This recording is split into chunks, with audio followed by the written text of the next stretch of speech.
Okay. Hello, welcome everybody. It's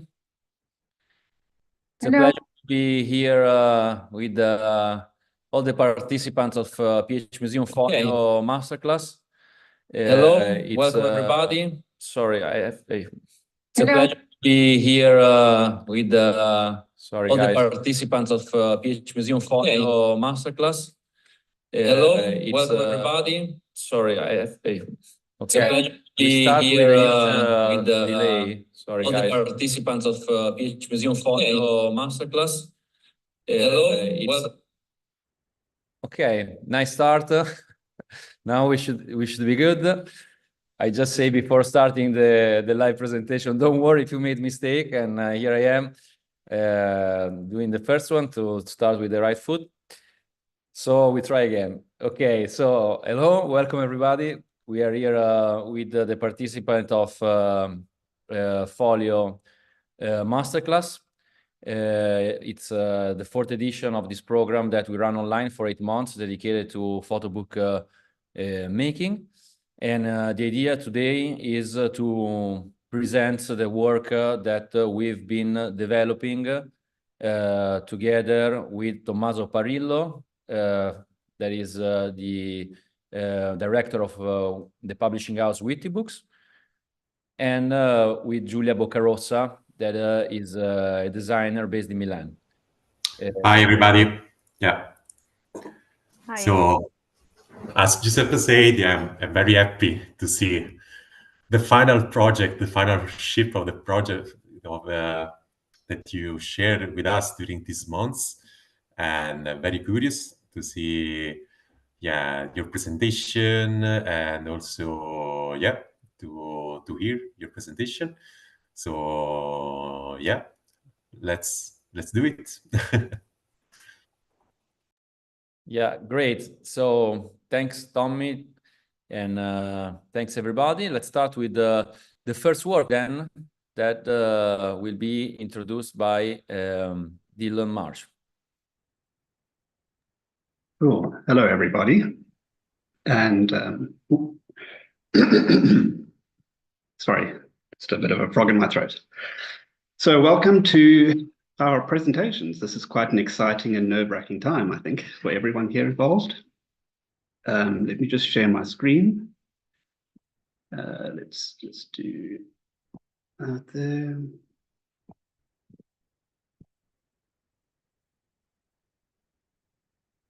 Let's get to that there. So my name is Dillon Marsh, and the title of my book is Kairo. This here is a digital mock-up of the cover, something that I put together in Photoshop. I'll be putting together the physical dummy within the next week or two, and fingers crossed that it comes out looking as good as this. It's unlikely, but let me try my best with that. As you can see, the design of the cover is relatively traditional. I haven't gone to any great lengths to make any sort of edgy design decisions regarding the cover. And there are a few reasons for that. The one is that I really want the photographs to be the hero of the book. So I want them to stand out as much as possible.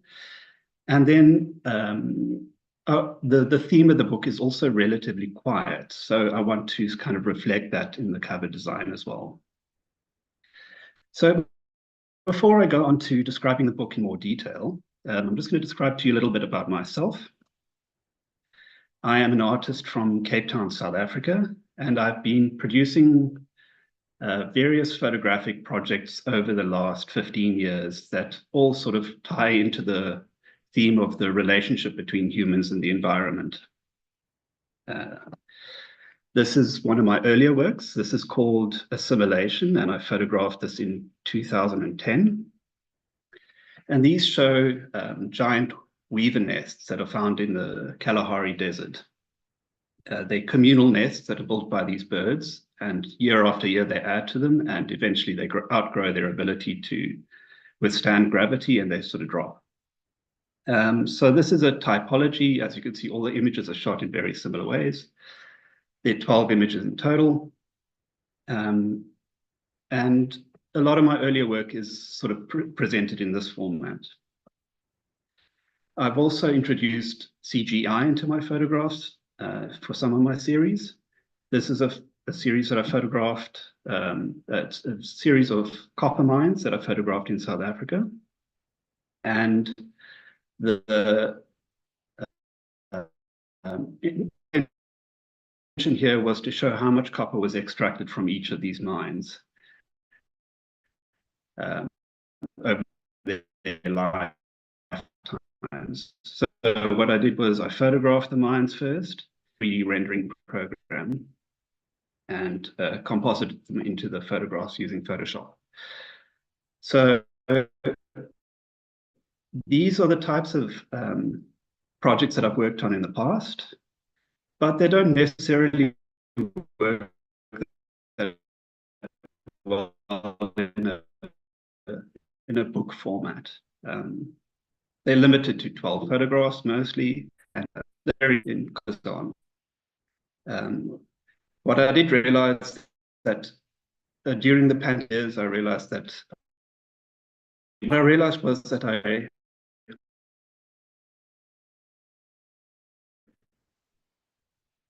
wanted to produce, and so I knew I had to adjust my photographic style.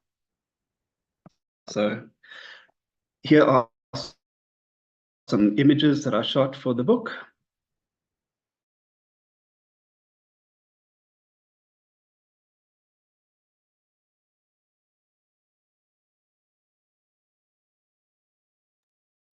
Sorry to interrupt you, Dillon. I don't know if it's only me, but I listen to the audio that is a bit breaking.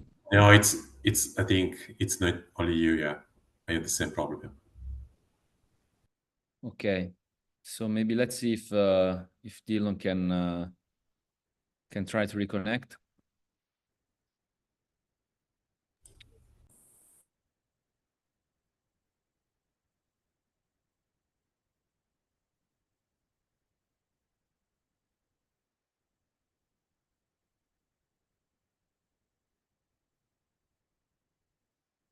Okay, let's wait for him to be back. I think it's better to give it another try. The connection in the desert is not often ideal.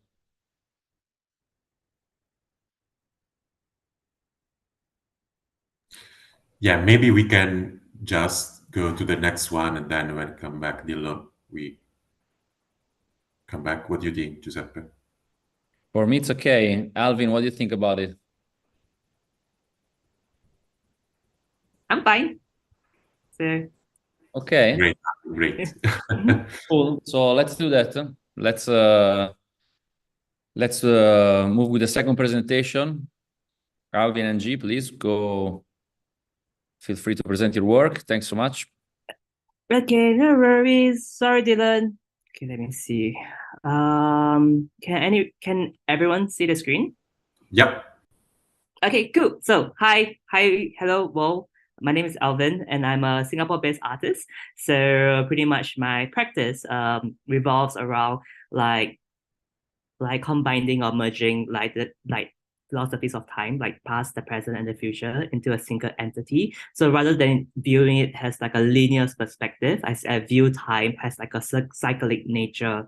So, and my project that I've been working with the lovely people in PhMuseum and also my fellow classmates is titled Orbits Fasti. So Orbits Fasti is like really the physical manifestation of like my entire practice as a whole.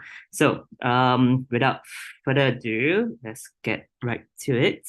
So, well, the project's title is called Orbits Fasti. So Orbits Fasti is basically like a visual interpretation of like a selected poems from this renowned ancient Roman poet by the name of Ovid, that he had written in his exile in ancient Thomas, which is like an ancient Roman city, which is now in modern day Greece. So pretty much the project seeks to weave together the past and the present, paired with like ancient ruins and modern landscapes of Italy, guided by the poetry that is written by the ancient poet. So So in a way that I wanted you to envision this project, it's kind of way, it's like how do you see a world where or a space where two worlds are weaved together? So like is it is it magical? Is it surreal? So that's where I kind of like want to like immerse myself into my surroundings. I want to immerse myself into like its meaning, its definition of the poem and the landscape as well. So without further ado, I'm going to share with you just a little bit of a sequence that I've created to show you like how is it like as a whole for this project. And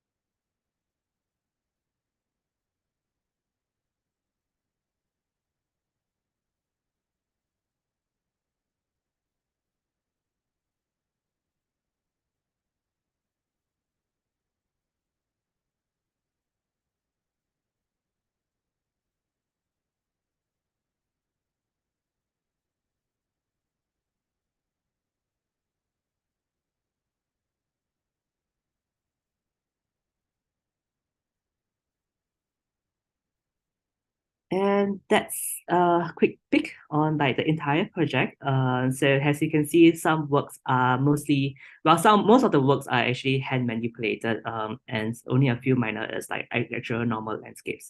So, and if you noticed, right, much of the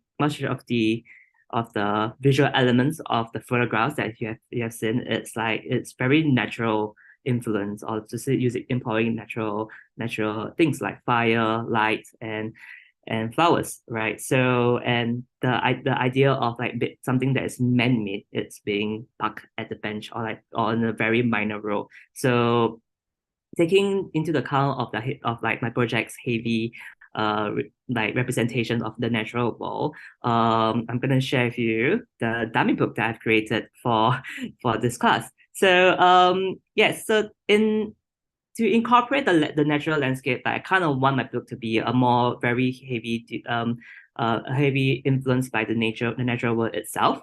So like on a very technical description of the book is like, yes, it's 82 pages. The book size is about 8 by 10 inches, and the hardcover it's wooden. So it's a wooden board. So the intention, so there's a bit of like a weight or like a density to the book as a whole. There's a meaning behind it, because like, you know, if you combine two worlds, the worlds of the past and the worlds of the present, into a single space, right? It's gonna be like heavy. It's like you can imagine it to be heavy, like that. But that cliche phase of like to bear the weight of the world on one's shoulder. This book is bearing the weight of two worlds. So hence there's a bit of a weight and a bit of like density towards it. So the cover paper is a little bit unique. So the cover paper is a kozo paper infused with actual rainforest leaves that are sourced from Thailand. So the idea of it is because like I kind of wanted to, since you are entering into a surreal world of a liminal space, right? So I kind of want you to imagine that you are lying down on the field, you are touching the grass and the leaves that's on the field, and then like, you know, as you like run over as you run your hand over the leaves and the grass, you feel the texture, and that is like kind of how I want it to feel the book as well. So this, you can actually, if you're going to be in Bologna and you're going to see this book in person and in real life, you can actually run your finger through across the book, and you can actually feel the leaves veins and the little bumps that they have. And if you can smell it, it actually does smells like dried leaves as well. So yeah, and the amount of photographs, it's about 36 images. The paper is also I'm using Macan Pure rough at 150 GSM, and the technique of binding is lay flat binding. So it's a pretty simple, pretty clean cut design, right? So yeah, Also another unique thing about this dummy book. So like I have like in total there is like 5 in existence. So the thing is about these 5 will not be the same with one another because the cover paper is cut from a large piece of paper. So like what you see is it's the front and the back cover of a dummy, and then the second dummy and the third dummy, and it's all the brothers and sisters will not be exactly the same, right? So yeah, so that's the little fun fact. And then moving on into the sequence. So the sequence is it's basically like very minimal. It's very simple. So it brings strength into the photograph and like it keeps the text at the end and then at the front, or the front at the end. So the front sets the tone and the of the book that you're going to read, which features like texts that are translated from poems that are translated from Latin to English, and then the photographs continues on all the way to the end, where another set of poems like closes the entire storyline. So the sequence, so this is just like a snippet or like a teaser of like what you will see in the book if you are going to be in Italy, right? Or if you're going to be in Singapore, I can show you the book.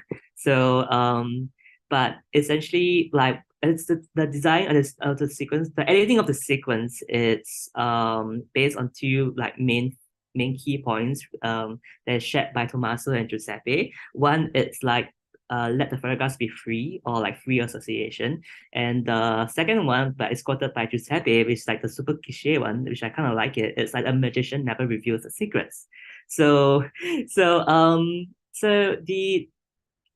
Which is true because like every single photograph that you see are actual visual interpretation of a selected poem. So like this is a poem that speaks of like how the god of abundance, Saturnus, steps into the river Tiber, or the beaches of the river Tiber. So like so this is a kind of interpretation, like if a god steps on the sandbank, right, like flower will blossom, that kind of thing. And then like this is like the goddess Flora, the goddess of 1,000 varied flowers. So you can imagine like she's like in a human form, but she's not exactly a human form, and she's decorated with flowers. So it's like she's like a living entity as you travel into the world of my project of the book.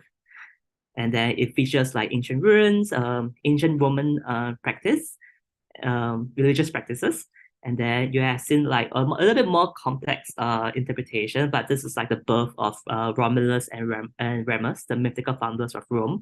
And then it closes off like the book closes off at the night. So the way the sequence starts from the beginning all the way to the end, it's like if you wake up in the morning and then you fall asleep in the night, that kind of thing. So yeah, and then this is like the closing poem that pretty much concludes the entire project. That concludes the entire book experience.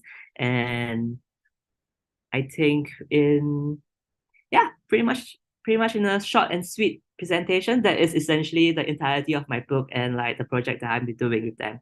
So yeah. I don't know what to do after Thank you this, so much, I just want Alvin. to stop sharing. Yeah, thank you, Alvin. Thank you so much. Thank you, Alvin. No worries. Can we just Very nice ask- presentation. I don't know if you told me I have a question. Yes, no. Like I got one. By my side, everything is clear. Yeah, I was very happy about the final presentation of Alvin, because I see during these months that changing a lot the presentation. Also, I really like the shape of the books that takes. So well done, Alvin. Yeah. I have a question for you very briefly. If there is a, I mean, now the book is very polished, very nice, very elegant. It took us a while to reach this. So along the journey, was there something that was difficult for you to leave behind, but maybe that you are happy to have left, or in general, what was maybe a challenging part of this process? So yeah, I think like I came about in this masterclass with an intention and an idea. The idea is to make it into like a very research archaeological approach. So it's very analytical, very research thing. But then throughout the entire course of like the masterclass, like it kind of really made me look into like my work from a different perspective, and like that's where like I kind of like in a very cliche thing, I saw the light at the end of the tunnel, like the door like magical opens. It's like, oh yeah, so this is what everyone has been trying to say. It doesn't really make sense back then. Then kind of like it kind of makes sense at that point of time. So like hence that's why I decided to like just like redo everything and like restructure my sequence, let go a lot of things that I put a lot of effort in and put a lot of like experimentation in, but it ended up not being used. So that is a thing that kind of like that overcoming of that initial expectation, the initial thought process is actually pretty difficult. But if you let go, so you take a leap of faith and then just like kind of move on and then go with the flow, and then it's where it brought us up to this like point of time. Hi Giuseppe, can I add just one quick question about the cover? I guess you do. Okay.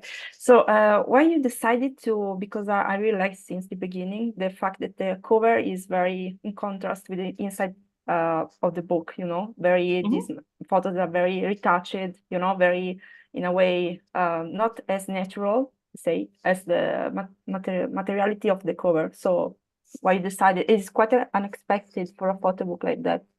So I just want to ask that. Why? Okay. I personally believe that photography, like as quoted from one of our guest speaker called Siphon Kupier. I hope I didn't butcher his name, and I hope he's not looking at this now. So he said that photo books are the physical manifestation of an idea, of an artist's idea. So, and like to me, like I've always been viewing photo book not just like as an end outcome of a particular project or a particular series or a particular photographer's bio, but rather like a physical essence of who you are, what's the project's all about. And then, and yeah, so it's like a little you, a clone of like a little baby of you, like existing somewhere else in the world, right? So to me, like I want to have that experiences. I want you as a reader to feel the book, to experience what like how the book is going to be felt in my interpretation, how I see the world, and how like like how my intentions of the book is all about. So yeah, so it's like I like to employ, because I cannot be there in person to tell you all about the book. So I let your other senses. I designed the book in a way your senses can tell, kind of like give you a little clue of what my idea and intentions are. Okay, great. Thank you for your answer. Not very. Okay, great. Thanks so much, Alvin. Dillon, if you want to try again, maybe we can see if we can hear you well and give it a second try. Let me share my screen again. I don't know what happened. I think it was the internet connection, but on my side. So I'm now sitting right by the modem. Hopefully this works. So I think hopefully I was on this slide when the internet cut out. I think this is where I started realizing that I was not speaking to anyone anymore. Is this about right? Okay, I'm going to assume that it is right. So these are the images that I started producing for the series that I worked on, Karoo. Now, obviously, I haven't spoken about what Karoo is. And the Karoo is a specific region in South Africa. It covers a large section of the central part of the country, as you can see here on the map. And it is characterized as a semi-arid region, a sort of desert region that's covered mostly in scrubland. It's quite sparsely populated, so there are not that many people living there. Although there are some small towns, they're separated by quite long distances, and generally the roads in between them are dirt roads. There are not that many tar roads in the region, and the rest of the area is covered by farms, large farms that are usually either livestock farms or hunting farms or or game reserves of such like. So the Karoo is more than just a place for me. It's a region that I've known and adored since my youth. This is a photograph of me with my two younger siblings and my mother. And this was photographed on my uncle's farm in the Karoo. We would really go quite often to this farm over the holidays. And this continued throughout my school years. So I really grew to appreciate the Karoo and its characters. So one of the things that really kind of stands out to me about the Karoo is that it's a very quiet place. It's so quiet, in fact, that scientists have done studies in the past where they've recorded using very sensitive equipment, and they were able to pick up what they called the Earth's hum, which is in fact just the atmosphere scraping over the Earth, creating these sort of minute oscillations in the Earth's crust. So I really like this idea of this very quiet place. I'm quite a quiet person myself. I'm a reserved person. I'm quite shy generally. So this quietness really resonated with me and still does to this day, obviously. With this profound silence that you get in the Karoo, it's also easier to develop sort of deeper connections with the things around you, whether it's the landscape, whether it's people, animals, the concept of time itself. It's easier to connect with these things because you don't have all the distractions that I have, for instance, in Cape Town, where I live, with the hustle and bustle of the city. So that's another factor about the Karoo that I really enjoyed. And then this quietness and this connectivity really increases my sense of being, my sense of being a person, being alive, being present within this time and space. And it's these three pillars really that I really want to highlight in the book, and it's why I produced this book in the first place. So now that I've shown you a little bit about my motivations behind the project, I'm going to just flick across to the book itself. And I'm going to play this video. While it plays, it's just it flips through the book, the sequence of the book, relatively quickly. But it's just to give you a sense of the images that are in it, and the sequence and the order that I've got them in. While that is playing, I'm just going to read to you a small passage that appears at the end of the book. You find yourself in the Karoo, a vast expanse of arid scrubland stretching across central South Africa. Now take a moment to close your eyes and absorb the soundscape around you. At first, the silence envelops you. This is one of the quietest places on Earth. Gradually, the delicate sounds of birds and insects emerge, revealing a diverse array of life. Somewhere in the distance, a dog's bark punctuates the stillness, hinting at the presence of a remote farmhouse.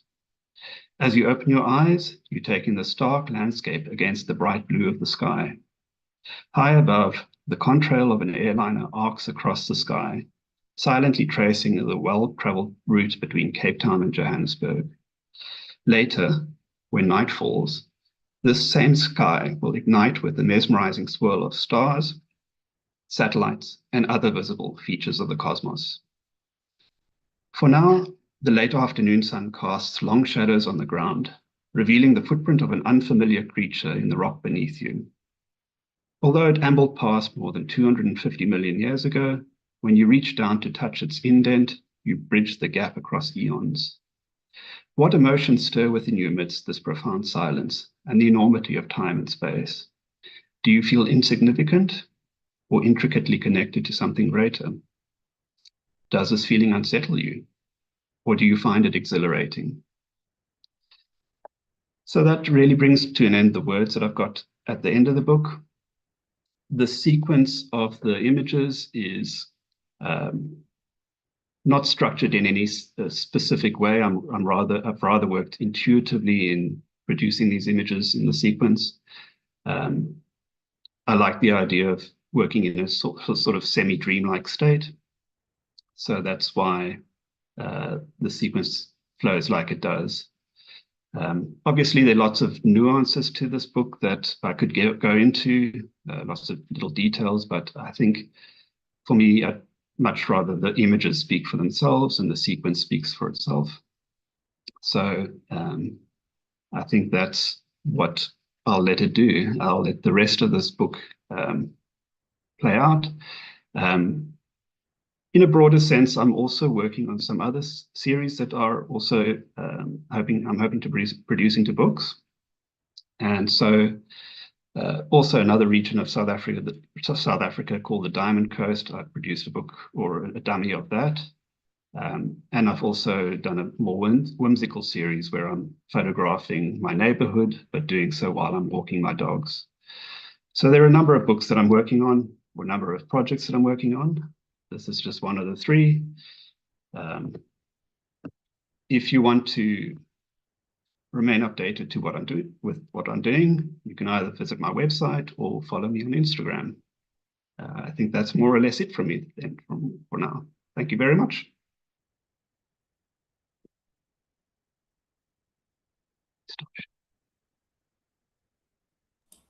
Thank you, Dillon. Nice presentation. Yeah. Also, in your case, I'm very happy about the final presentation of your book, of your project. I'm curious to ask you. Since in the beginning, we change a lot. We work a lot, especially about the sequence. In the end, I would like to ask you if this balance between the human presence and the space and the landscape for you is a good deal for represent your work, especially if during the first part of our meeting we discussed a lot our journey. We discussed a lot about the use of the person, the space. So in the end, what is your thoughts about? Yeah. I think I quite like the balance of portraits and landscapes and details and things like that. It is quite a departure for me to photograph people because I haven't done it a lot in my past projects. So it is something new for me. But I felt it was important to engage not only with the landscape, but with the people that lived there as well, and to present them so that you could imagine their lives as well, because this is something that they live with 24/7. So I think it was important for me to have that direct connection with people as well as the landscape as well. Yeah, great to hear this because I can see in the sequence. So well done again. Yeah. Cool. All right. Thanks so much, Dillon, for the presentation. Happy went smoothly this second time. And yeah, so let's move to the third participant. That is Sandra Gulman, Duchatellier. I'll let you share the screen and start introducing your work. Yes.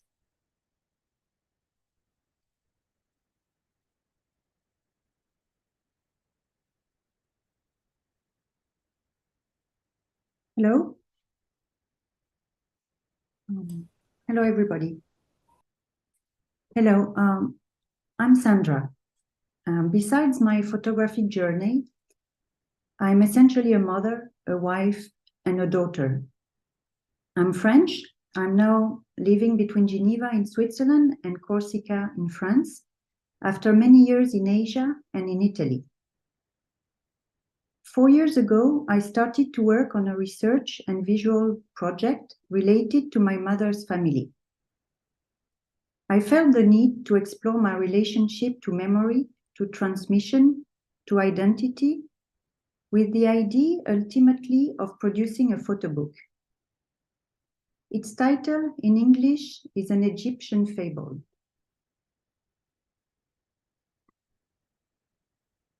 My mother, who is progressively living the present, is the granddaughter and grandniece of the founders of the Sednawi stores in Cairo at the beginning of the 20th century. She lived in Egypt in this family of Syrian origin, of Christian faith, until her wedding. For more than 70 years, the Senawi have been an important name and presence in Egypt. My mother married my father, a French national, and left for France at the same time that her family was totally expropriated in 1961. Only one member of the Senawi family still lives in Egypt today with his daughter. The first chapter of this research enabled me to produce a visual path through the places I discovered, walking in the footsteps of my ancestors in Egypt. Last year, a presentation of my work has taken this format, using a selection of archives that I collected, photos mainly taken by my grandfather, articles, books, films, etc., and some of the pictures I took during this quest.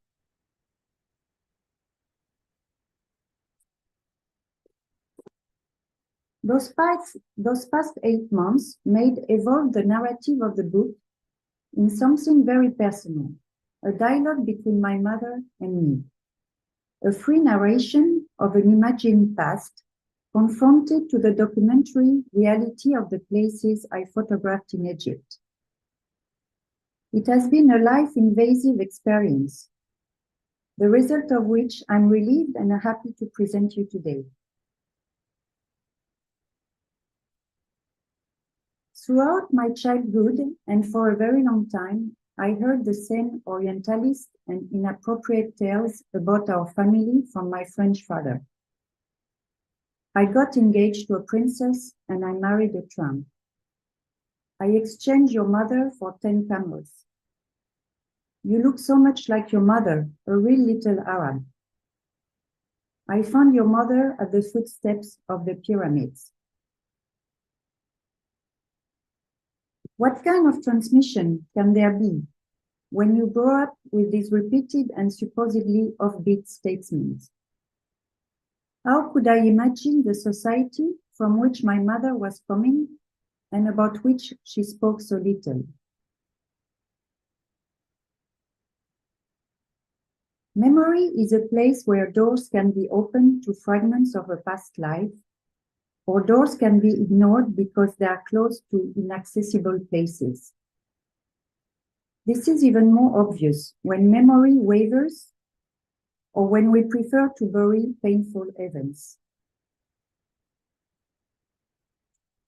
So I chose to construct a past by playing with images, superimposing them, reframing them, mixing them chronologically, to recreate a world that is forever unknown to me because it disappeared. A world in which certain values were more important than others. Values like aestheticism, particularly Western aestheticism, community belonging, generosity, art and culture, and family. Not the same story.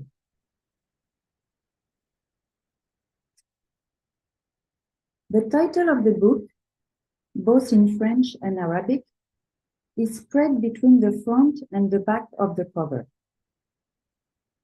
I chose this color as it refers to some old fabled books.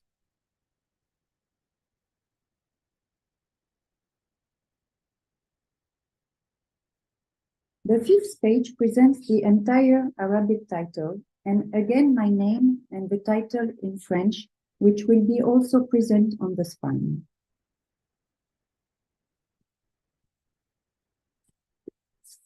The book has 152 pages, Swiss binding, and a format of 22 centimeters by 16.5 centimeters. I inserted as an opening to the book a poem of my mother's cousin, Nadia.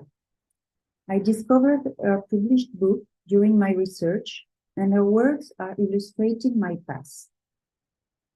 The texts on the dummy are in English, but I intend to publish them in French with an added translation. Celui qui arpente se souvient des parentèles dépossédées, de leurs parures égarées dans l'éclat, redevenues pensées secrètes du grand vouloir.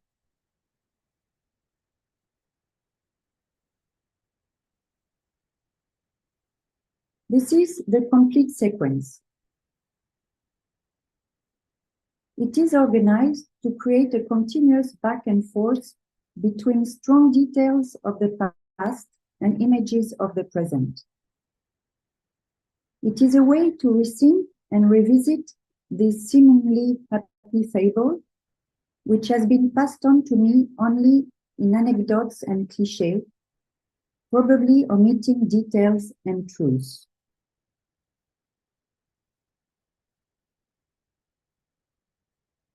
It is also punctuated by 7 inserts, which are giving hints about the family history, printed on Materica Craft 120 grams, cut in 2 vertically. This creates a rhythm and contributes to slowly unveil the tale.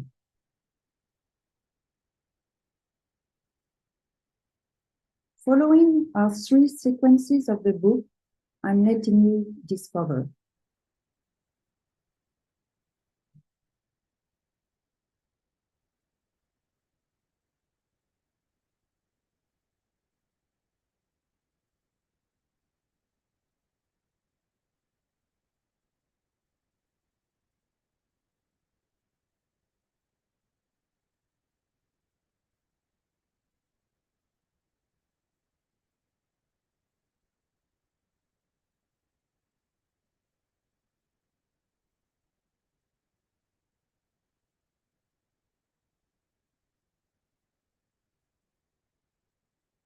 The last sequence.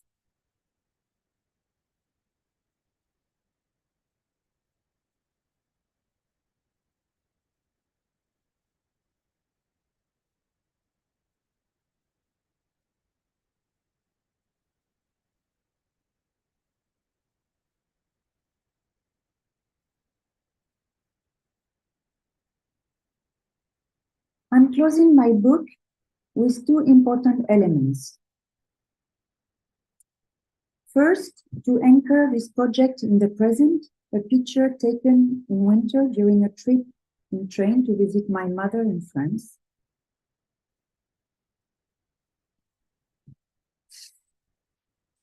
And second, with a text I wrote, a dialogue with her, that aims to give insights to my thoughts and to the story of the family.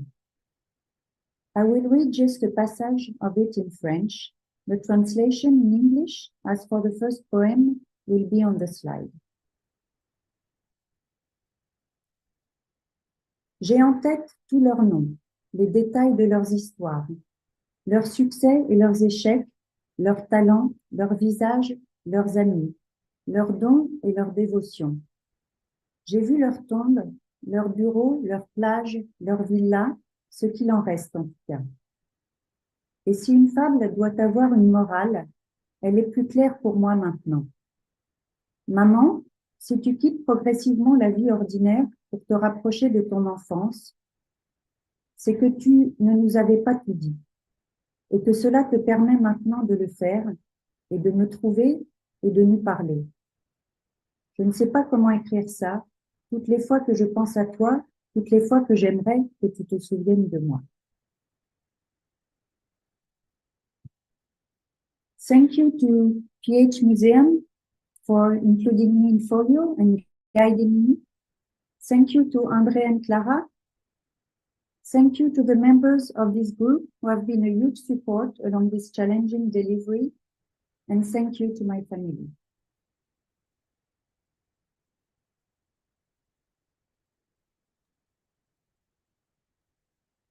And thank you, Sandra, for this very nice presentation. It's great to see how your work is coming together into the book format. We've been working a lot. It's not easy to put together such a huge archival research together with all the new work and the emotion that you are describing. I want to ask you about the cover. because there are many elements into this story that you are presenting to us. There is the history of your family, there is the connection with your mother, there is the Orientalism and all the elements you were highlighting.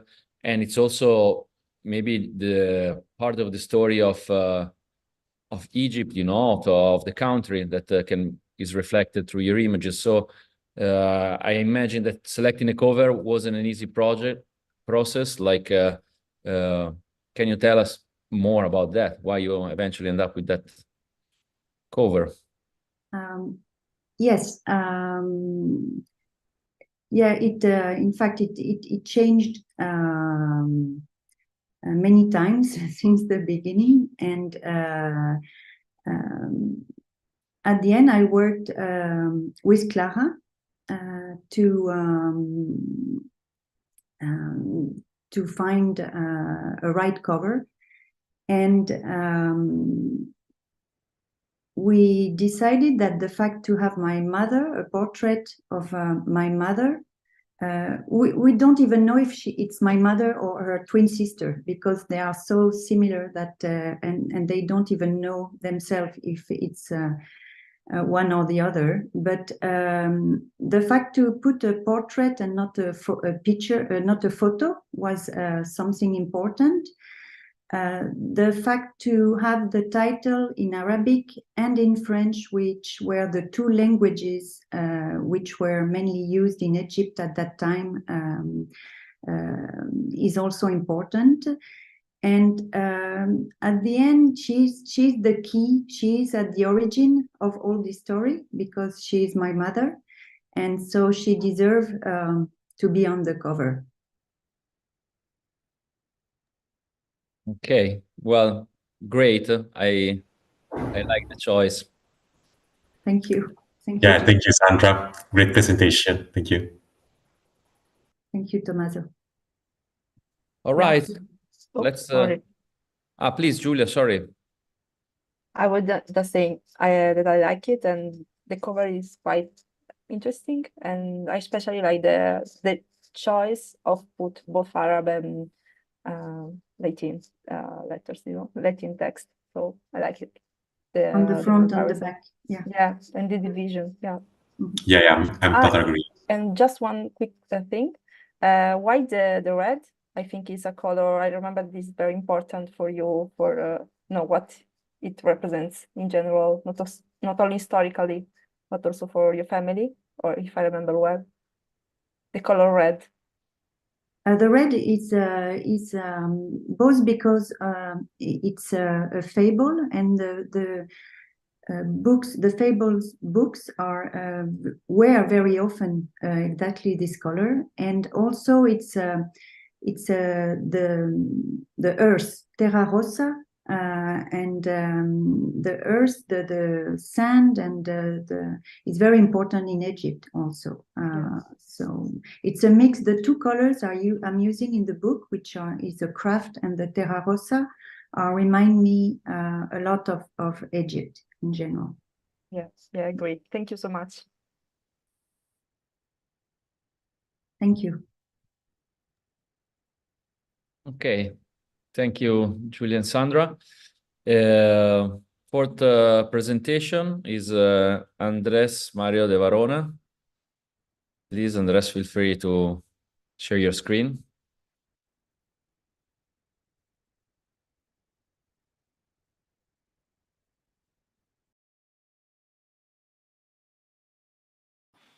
Okay.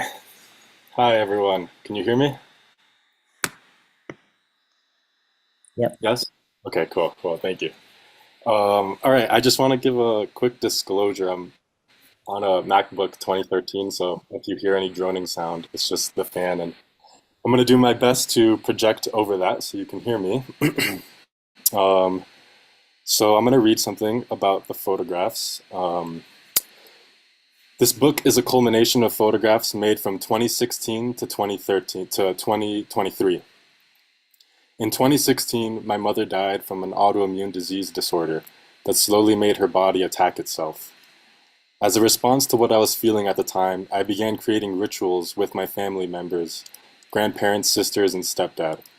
I photographed these rituals to re-examine the significance of death as a part of life.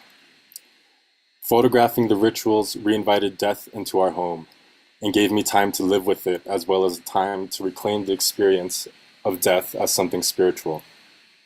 The outcome of this project was an exploration of grief and loss, getting intimate with death against a cultural context that often gets swept under the rug, even though it is one of life's few hard guarantees.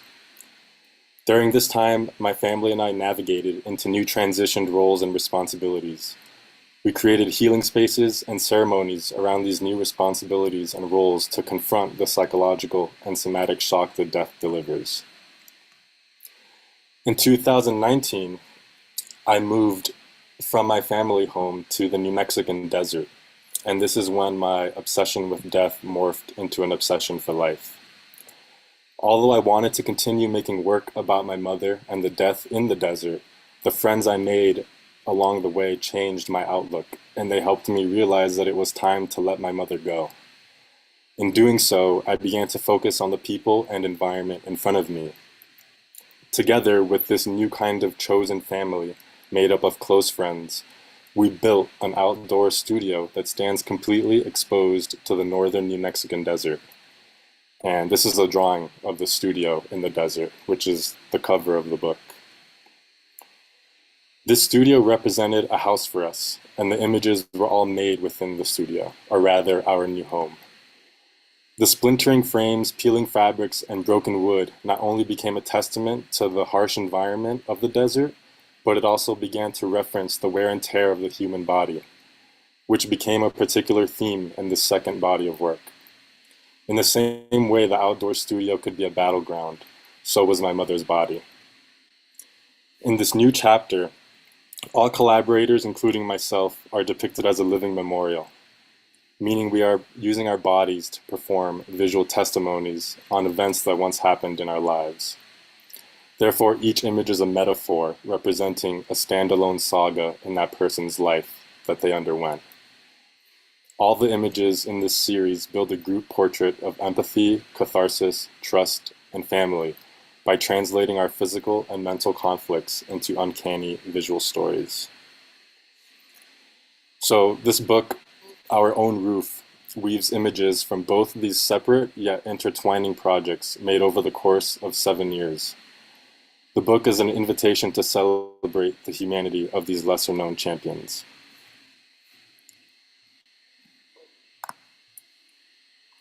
At the moment, I have it to be, it's going to be 6 by 12 inches, which is roughly 15.24 by 30.48 centimeters at around 90 to 95 pages.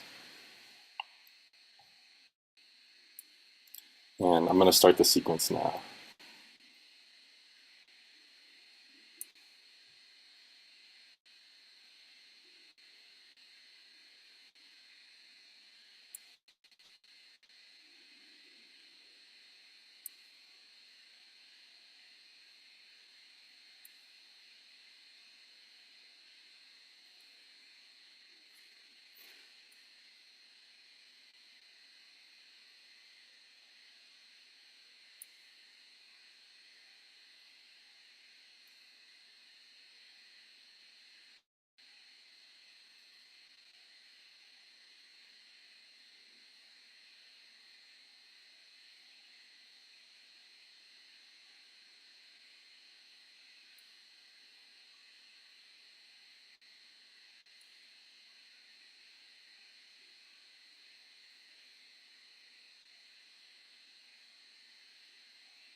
And I plan to have a personal essay that I'm still working on, and an essay by Irina, an essay by Brad,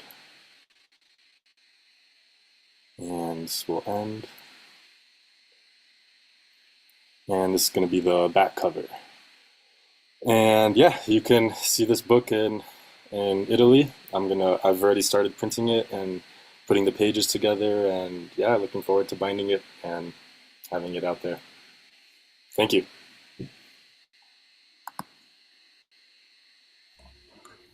Thank you, André. A great presentation. Yeah, I'm very curious to know what is your feeling with this kind of design, since it's a bit different from your proposal at the beginning, and we discussed a lot during our journey, no? So are you comfortable with this kind of new aspects of your book? Since there are a lot of white, yeah, it's a very long, it's probably not conventional, yeah, format. What do you think? You know, when I started making photographs, I never thought about images as a book. I was doing it more as art and the actual reward of making art in the present moment with people. And I know that my images are a variety of formats and have used different cameras, digital, film. So synthesizing that into a book, this program has really helped me like kind of detach from each image being important and realizing that the book is now the piece. And if the book is the piece, then there has to be, I think, a unique solution to fit, I guess, unique photographs, or a similar kind of like oddity. If the images are odd and formatted in different shapes and sizes, then the book has to kind of match that energy, I think. And I'm excited about it being this unconventional kind of tall, you know, book, and the idea of opening a full spread and holding a print almost as if it was like a full bleed square print, a 12 by 12 inch print. I just think the weight of that in between the spacing of the white, which is something that, again, I learned in this program, the importance of negative space in white. Yeah, I think it will be cool. I think it will be special, and I'm excited to have it for myself and yeah, just make it. Great, thanks. Thank you, Andrés. And again, I just wanted today I'm focusing on the covers, and I really like your cover, and I think it's quite peculiar but still coherent, you know, with all the work that is inside of the book. And I remember that was one of the first things we decided together, and I guess you are very happy with that. And yeah, I don't know. Can you just quickly tell me why maybe was already in the air, you know, to have this kind of cover, or maybe you wanted to maybe think about a more typographic one or a photo that represents more the work. But yeah, I think it's the best choice till now. Thank you. Thank you. Yeah, the cover was something that I felt very strongly about since the beginning. Since the images in this project are from two separate yet similar, conceptually similar projects. One was taken in my family's home, and then all the other images were taken in this studio structure. So I felt that the idea of having a home as the cover would just represent the project very clearly.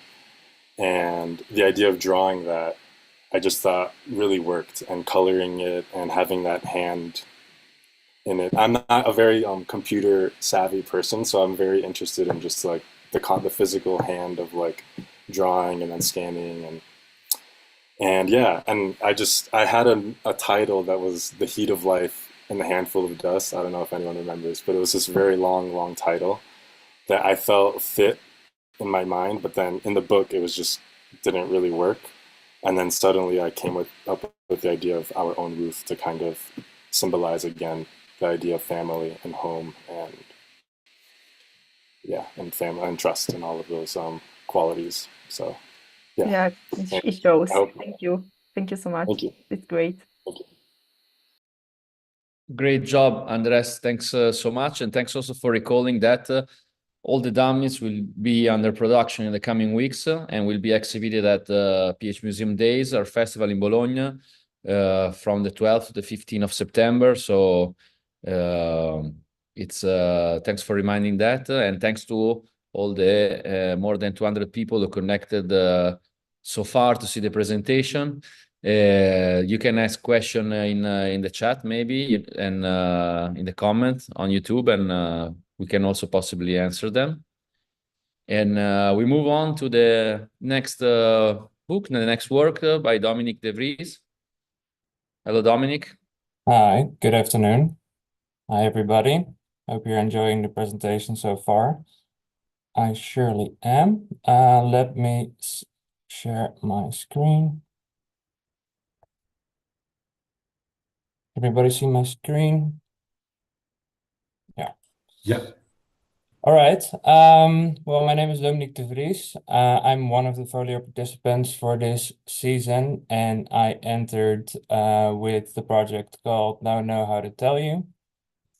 So I'm a self-taught photographer based in Rotterdam, the Netherlands, and which is very close to where I executed this process, about 30 kilometers away from this.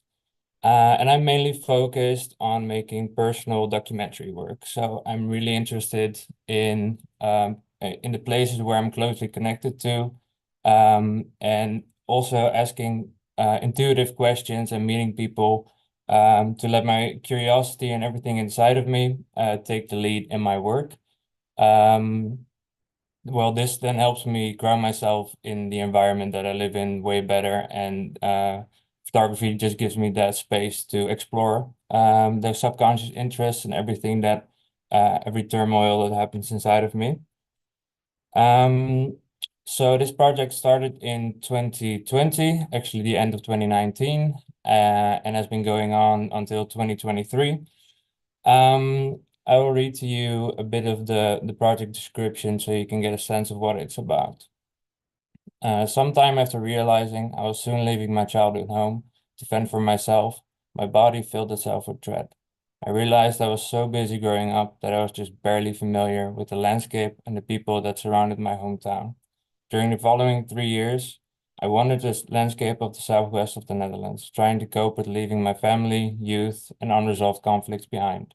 The desolate rural landscape and the people I encountered became a reflection of my inner turmoil. Faced with an urgency to slow down this process of leaving and uprooting my identity, I scrambled for a way to remember where I come from, a connection, a mental and emotional point of return. Discovering what this landscape means to me develops into a poetic and lyrical way of saying goodbye to this chapter of my life. And I will take you through some of the images, and this work really functions for me as a visual link to a time and space where we can return to the tipping point of where we actually lose childhood and are forced into adulthood, like split in the center. For me, it's really a way to return and to continue, but also stay there and leave. A place where I can hold on to, and a place where I learned how to, and a place where I eventually left.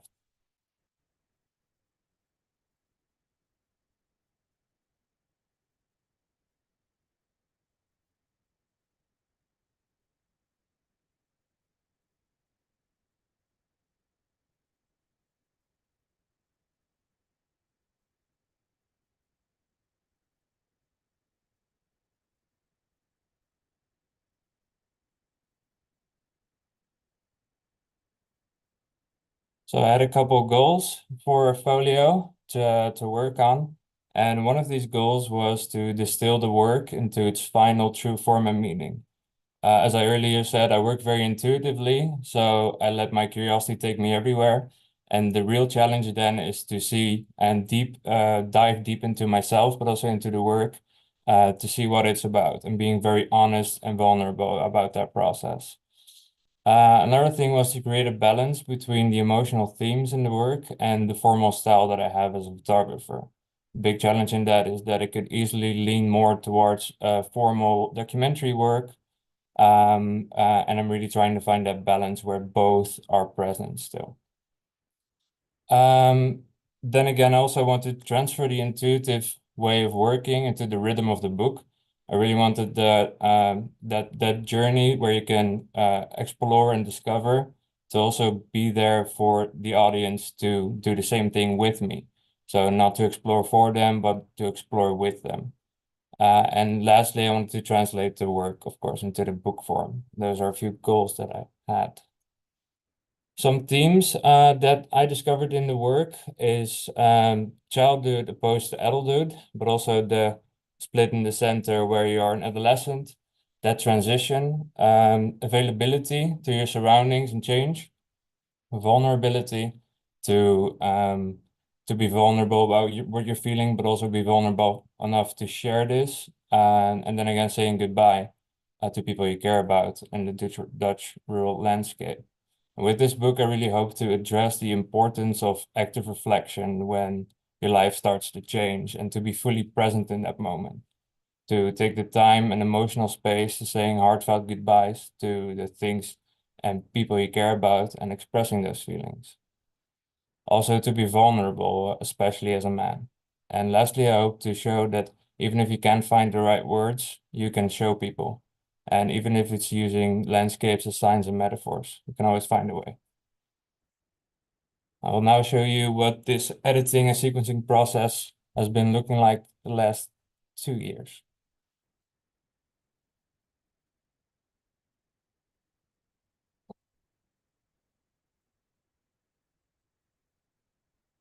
And this is the final sequence that I ended up with, which has changed a lot from the beginning. So it was a lot of back and forth between all the possibilities that I could use. I'll now show you through the book.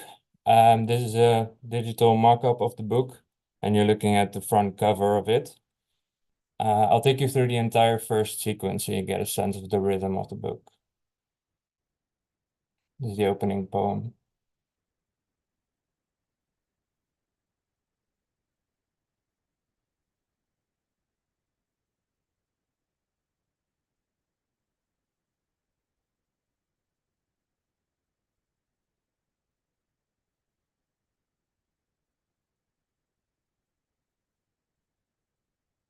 And then the structure of the book.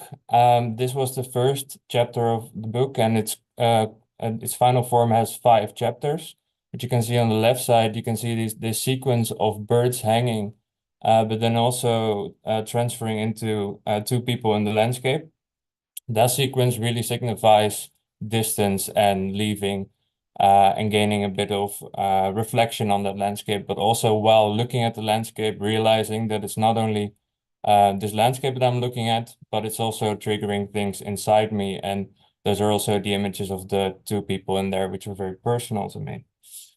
Through the entire book, there is a color transition, which goes from more green, vibrant colors to eventually more grayish colors.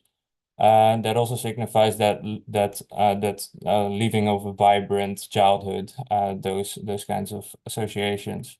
And a temperature transition where it goes to more warm colors to a more cold environment to also signify change in that way. Some technical aspects about the book. This is the front cover and the back cover. It's 23 by 29 centimeters in total. And I'll be using Fedrigoni Benedyka clay 250 grams for the soft cover and Fedrigoni symbol tatami 150 grams for the inside. It does 104 pages, 46 images, and it's Swiss binding and sewn. And that's it for now. I want to invite you also to come to Bologna to see the rest of the sequence. And I want to thank the Folio team for guiding me through this process, but also my fellow students for giving me the needed critique and feedback when I needed it. And thank you for listening.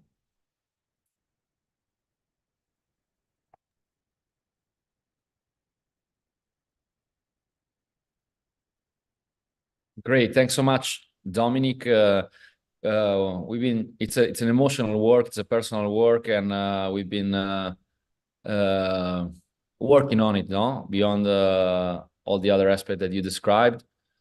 And it's nice to see that transition in terms of color. We discussed that, the atmosphere. So I just wanted to let you know, to ask you how you feel emotionally now that, you know, like the work is done and you're looking at the book and you start to kind of consolidating this final decision in your head. Yeah, exactly. I'm very happy how it turned out. It was always like the same as the way I was photographing. I was very unclear where I was headed, also with the book, to see what it would turn into. But I'm very happy with the way I'm able to translate the work into the book form, and to be able to create that balance, to be able to show people this process and the emotional weight. I think really worked out for me, and is a great tool for me to show around. Yeah, Dominic, great job, great presentation. Yeah, congratulations for your journey, because I think you have a very straight idea. You're changing a lot the sequence, but also you have a great approach in the book form. So well done. Yeah. Thank you.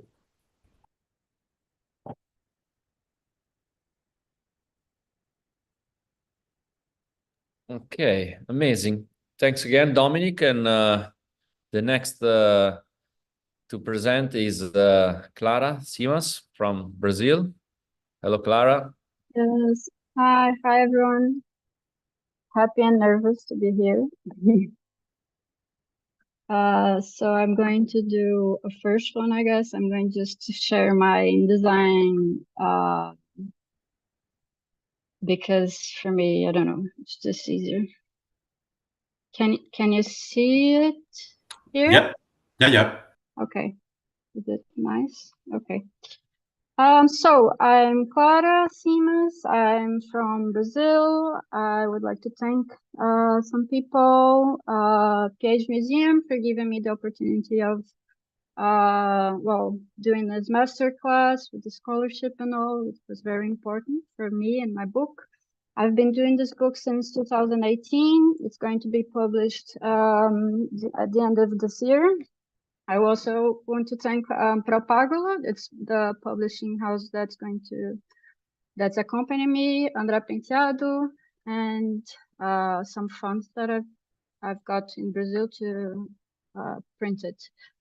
So my book is called Meu Pai Morreu Três Vezes. My father died 3 times. And well, it's a book about the vitality of our relationships with the dead. In other words, I guess it's how it goes about how to make something from that itself, and from that how we can write and make new meanings and write new stories and make new materialities, concrete things in the world, such as a book. My father died when I was 14, and as my memory of him was always very blurry, because before that he was already an absent person. I started through my life to fill these gaps with my own imagination. But what happened is that at some point I found out that he had not died only once in life, like a normal person, but he actually died quite a few times in fiction also. So I started thinking in a fun way, like how many times can a person die, right?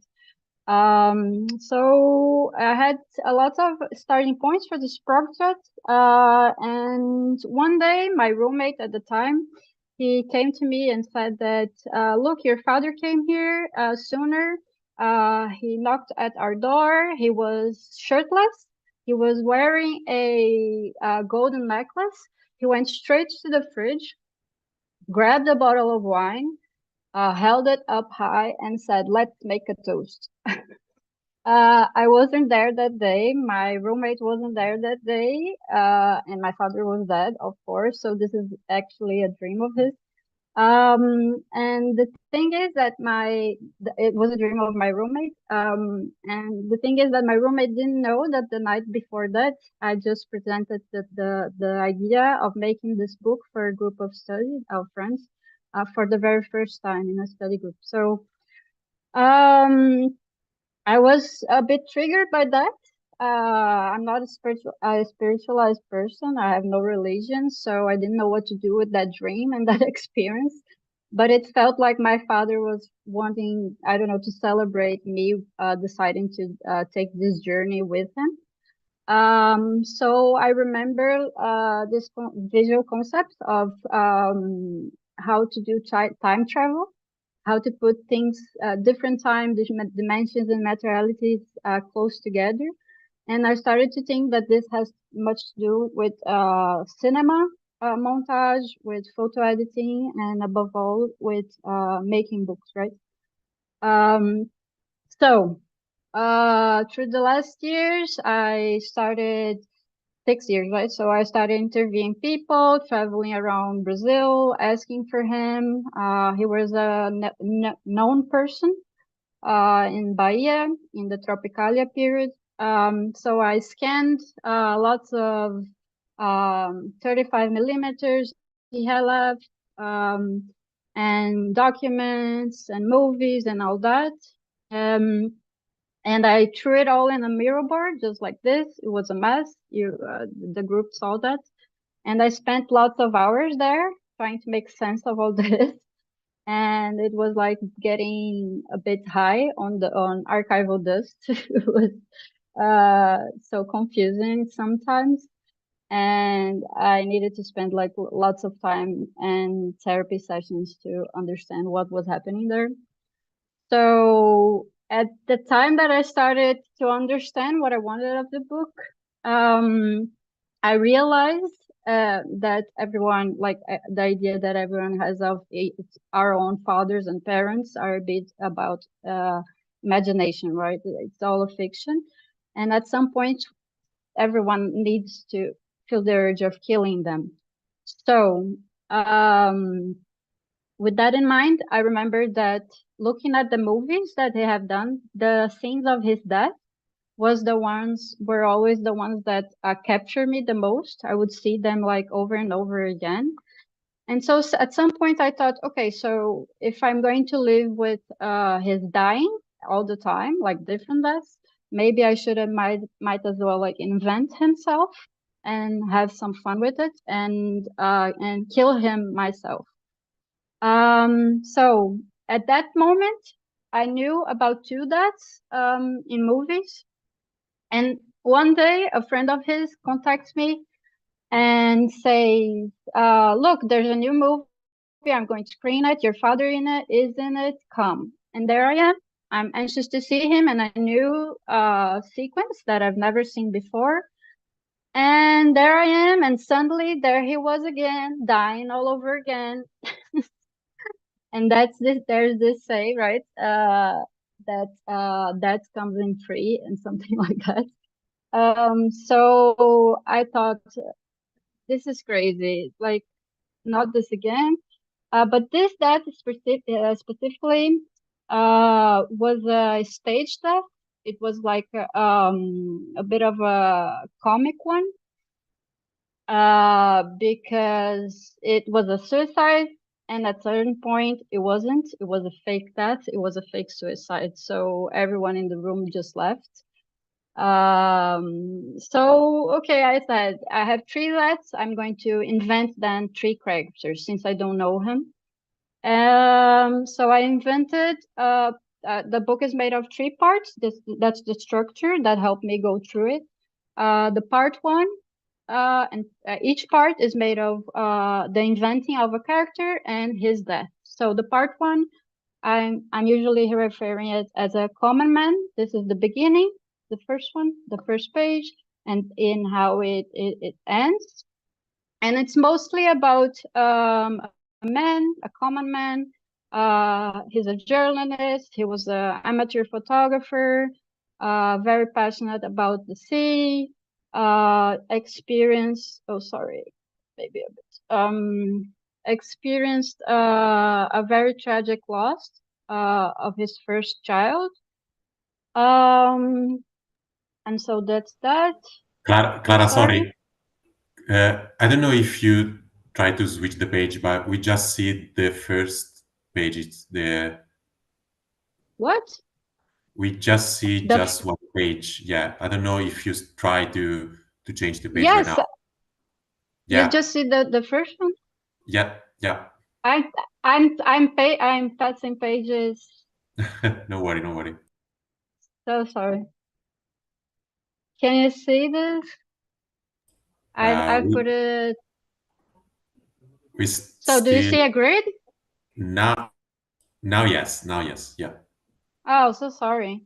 No worry. So, but it's okay. I was so this is images of the process. When I was talking about putting everything in my Miro, and when I found out about the third death, because of that save, that says that comes always in 3. So this is the sage death here of the third movie.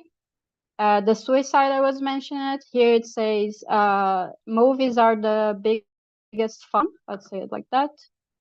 So, and here it's when you see and the whole room sees that it's actually the camera zooms out and you see it's not really a death, it's not really a suicide, and the whole room just laughs. You're seeing the slides right now? Yes. Okay, so this is part 1, okay? And I already talked a bit about that. So it's a kind of, I realized that I was going through life a bit, looking at spaces full of absence and feeling like, oh, he could have been here, or he could have liked this. But then I'm using always diptychs with my photographs and his photographs and trying to cross and understand spaces, maybe in a way of communicating, and that's a thing. So this is the first part. The second, and here's the death. So that's the inventing of a character. Here's the first death, where he's shot down in Bahia. And this is going to be printed in silver ink and thicker black paper. And also it's the only pages that are bleeded out of the page. So this is the part 2. It's mostly about an anti-hero, a bit of a womanizer, alcoholic, drug addict, super countercultural kind of guy, very debauched. And I wanted to do in the book use some folding and opening resource, a bit like in cinema. So actually I have some folding options among the book. This is why I chose to show here in InDesign. So you have this, then you open the right page, and he drinks the death, and as in the movie, the lion strikes and everyone in the room just laughs. So this is also a page that opens in the middle, right and left, and then you have these collections of women that I've always looked at them, never know exactly who they are, and so on. So this is the end of the second part, and there comes another death, also by shotgun in another movie. And there he goes again. And this is the third part, beginning and end. And this is more about the father. a loving and proud one, but also a really absent one. So it's the chapter with a kind of fantasy child thing, a guy that's always traveling, trying to communicate. He's not there, but he's everywhere at the same time. So regarding some choices, I'm sorry, because just I don't know how I'm with the time, but regarding some technical choices, so as you can see, most of them are diptychs, and the deaths are really about the bleeding. So this particular, it's a triptych. It's about the death of his child. This one I opened it, folded to the right, and it reveals a triptych. Also about this part in his life. So what I feel like sharing here in this presentation is that most of the time throughout these 6 years, I mean, it's like many times I felt like this crazy wild horse was the book, and was just like carrying me around with face down to the water. And I sometimes, and most of the time, was just like super fed up with it because I didn't know what to do with the identity until I found the structure, and I had lots of advisor. And so this is the structure of the book and my research until now. This is the mock-up for the final proposal of the cover, and here we have like an embossed with a different texture in it. And because I felt all the time that I was like I was being taken by a crazy horse, at some point I said, okay, no, I need to convince me that I'm the horse dealing with this project, or else it's not going to turn out to be a book. So this is me on the cover, and I managed to insert one horse in each part of it. It's like a way of putting me in there. So I think a bit for now it's like I still have difficulty talking about what this book is really about. I know it's my analyst tells me that it's about the invention of a father. A dear friend tells me that it's about making sense of trauma and pain.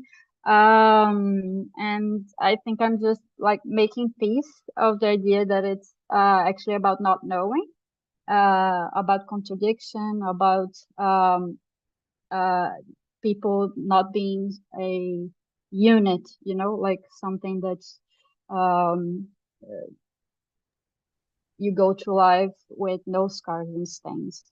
I have a question for you, Clara, because we're also going a little bit out of time. So I just want to ask you, like, how you end up presenting the work in such like an open and free way, while there is also a huge research that you've been doing. So, like, will the research be published elsewhere, or you prefer to keep it for yourself eventually? No, well, maybe to respond to that, I should come to the one of the first images, just because freeway probably has lots to do with what I've been doing throughout these 6 years. At some point, I did this installation here in a gallery back in Recife, where I asked for some space to work on the book, because I didn't know what to do. So I put the table there and just trying to, and people would come there and look at all the photo books and talk to me and things like that. So yeah, it's a research that's a bit all over the place, but now I get a sense of relief that it's finally coming to something, and I can move on and do other things from now on. So I think I don't know if I answered you. Yeah, no, it's cool to see how a work can be presented in different ways according to the context, the format, and I agree that the book is very powerful and evocative, and so possibly the research is something to the research and the video and all the material you've collected is super valuable. Yes. Possibly nice to include in an exhibition Yes. more than in the book. Yes, you talked about doing something else with the, yes, because I find it very interesting the crossing between archive, memory, fiction, and photography and editing and all that. So maybe doing a booklet or exhibition, as you say, it would be very nice. Yes. Thank you. Thank you, Clara. Good job, great presentation. Yeah. Thank you. Okay, thank you so much. The next artist to present is Simon Emond. I hope my French is good, and Simon, please feel free to correct me and share your screen. All right. Oh yeah, Emond, it's okay. Hi everyone, can you see my screen? Yes. Yes. Good. So my name is Simon, and today I'm going to tell you about my book, Say My Name.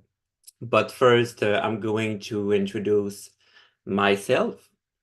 I'm a self-taught photographer, and I live in Métabetchouan. It's a small town located in the small north of Quebec. So I am a French Canadian, so you can hear my perfect English. At the start of my career in 2017, I used the street and the territory to exhibit my works myself. As you can see here in the PDF. 2 years later, I gained recognition from my peers, and I've since received several scholarships and prizes, then exhibited in several countries. Since the beginning of my career, the photo book has been very important in my work. Before even thinking of showing my work in an exhibition room, I imagine my photos in a book, perhaps by the lack of access of those places, or certainly because I'm self-taught. I thought that the books were a good way to reach the public. Today, the art book allows my through its more intimate form to address my very personal view towards a more universal observation. Here you can see Reshaping the Sky, my first book produced with the author Michel Lemelin. It's a book that draws a parallel between the complexity of the cosmos and that of gender identity. If you're curious, you can see it on my website.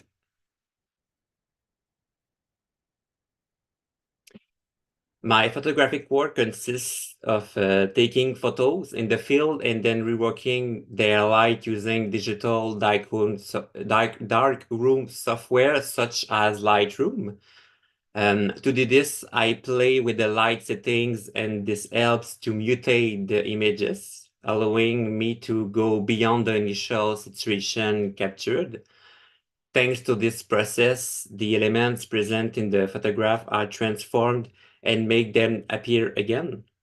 The main part of my work is to listen to this manifestation and understand their origin in order to construct a story, which always linked to my personal traumas. When I was young, I experienced a lot of bullying for being queer. When people show me love, it was often to lure me into an ambush to hurt me. And as I got older, I found myself to be hyper vigilant, as it was impossible for me to accept the love and recognition for anyone. It triggered powerful self-destructive behavior I was incapable of stopping. Young adult, deep in this suffering, for financial reason, I did wedding photography, family sessions, and others. Every time a client compliments me either for my work or personality, I felt like an imposter and did everything to prove them wrong, excessive delay, lies, etc. Suddenly, the pandemic hit. Out of boredom, anger, and intuition, I returned to this image I made a few years before. And with my work of post-production, demons appeared. This was the first manifestation of evil in this work.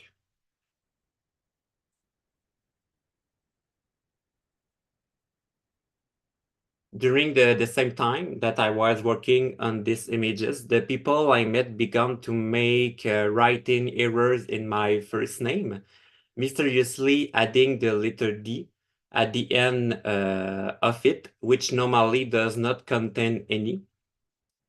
I received and still receive, as you can see here, letters, checks, and emails with my misspelled name, which if you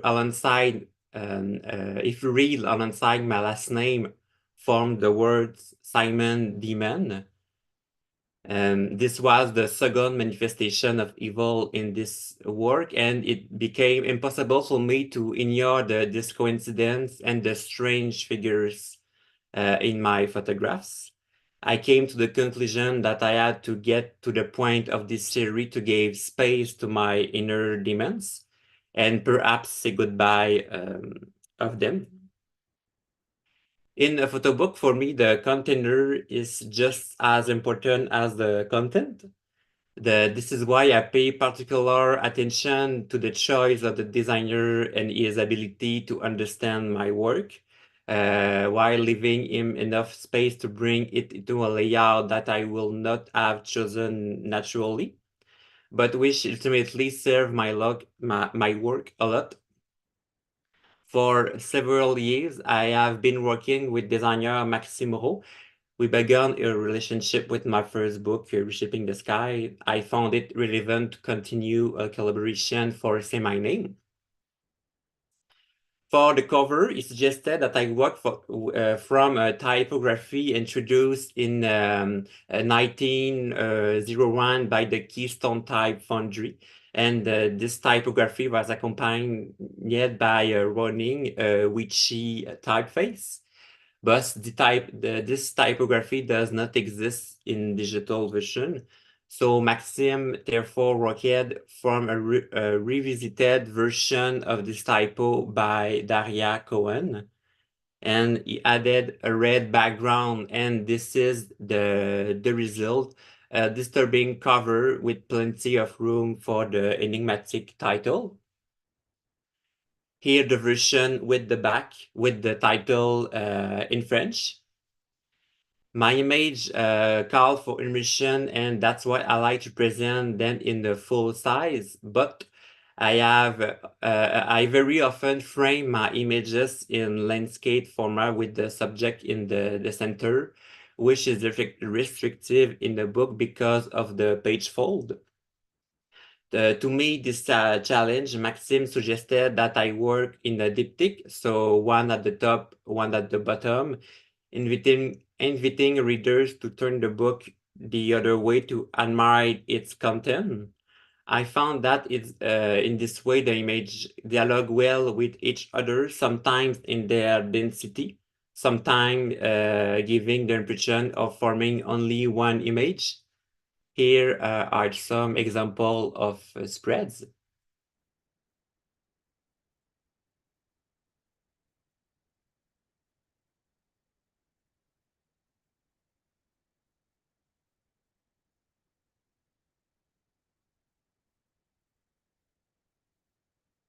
Finally, you can quickly view the entire book here.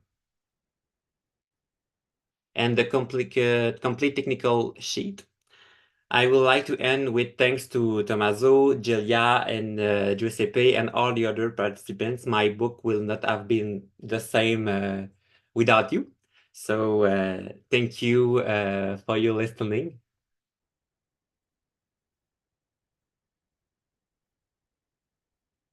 So thank you, Simon. great presentation also for you, and good job. So I just would like to say that, yeah, also for you during these months, you have a good approach in the project, especially in the book, because we reduce a lot. We do a lot of editing, starting from the beginning, and also for you, what do you think right now the shape that the book takes? What do you think about the sequence? Because it's very dense, very full of tension. Do you think that represent as best as possible your project? Yes, because for me the neutrality doesn't exist.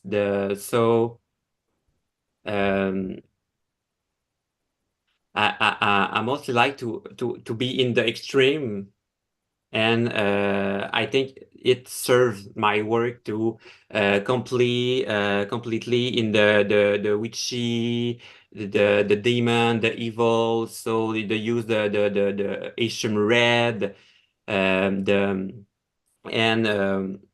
like to. My book is very short, so I like the idea you can read it and not completely understand, and you have to return and read to Exactly. catch all the complexity of of my work. I'm not sure if I'm a photographer because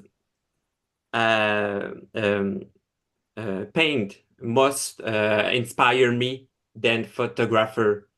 And my plastic interpretation of photography is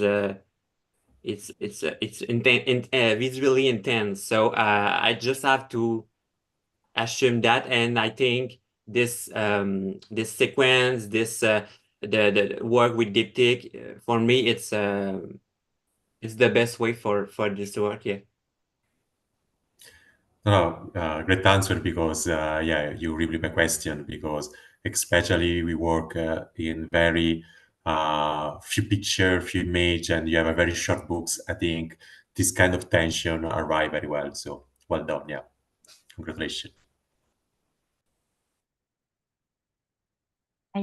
Simon, congratulations, and I just wanted to say that for me, you and Maxime did a great job, and especially I really appreciate the redesign of the typography, that very old reference. I think is very coherent, and yeah, I see that for you design is very important, and it shows in the book form. I guess that.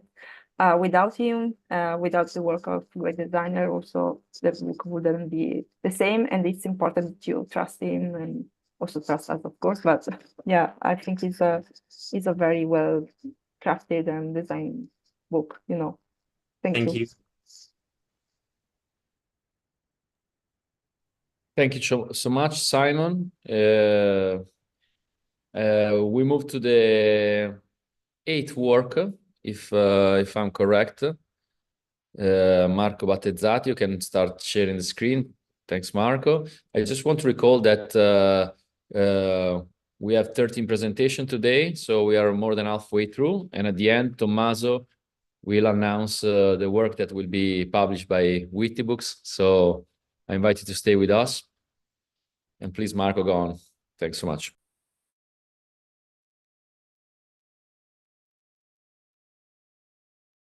Hi, everybody. I think you see my screen. Well, my name is Marco Battezzati. I am an Italian photographer, and currently I'm living in the United States. I moved here almost 2 years ago. And in the beginning, I was moving to a place where my expectation didn't meet the reality, because the reality is different from the expectations. And so today I'm going to present my work about this experience, and the name of the project is That Silence Beyond the Window.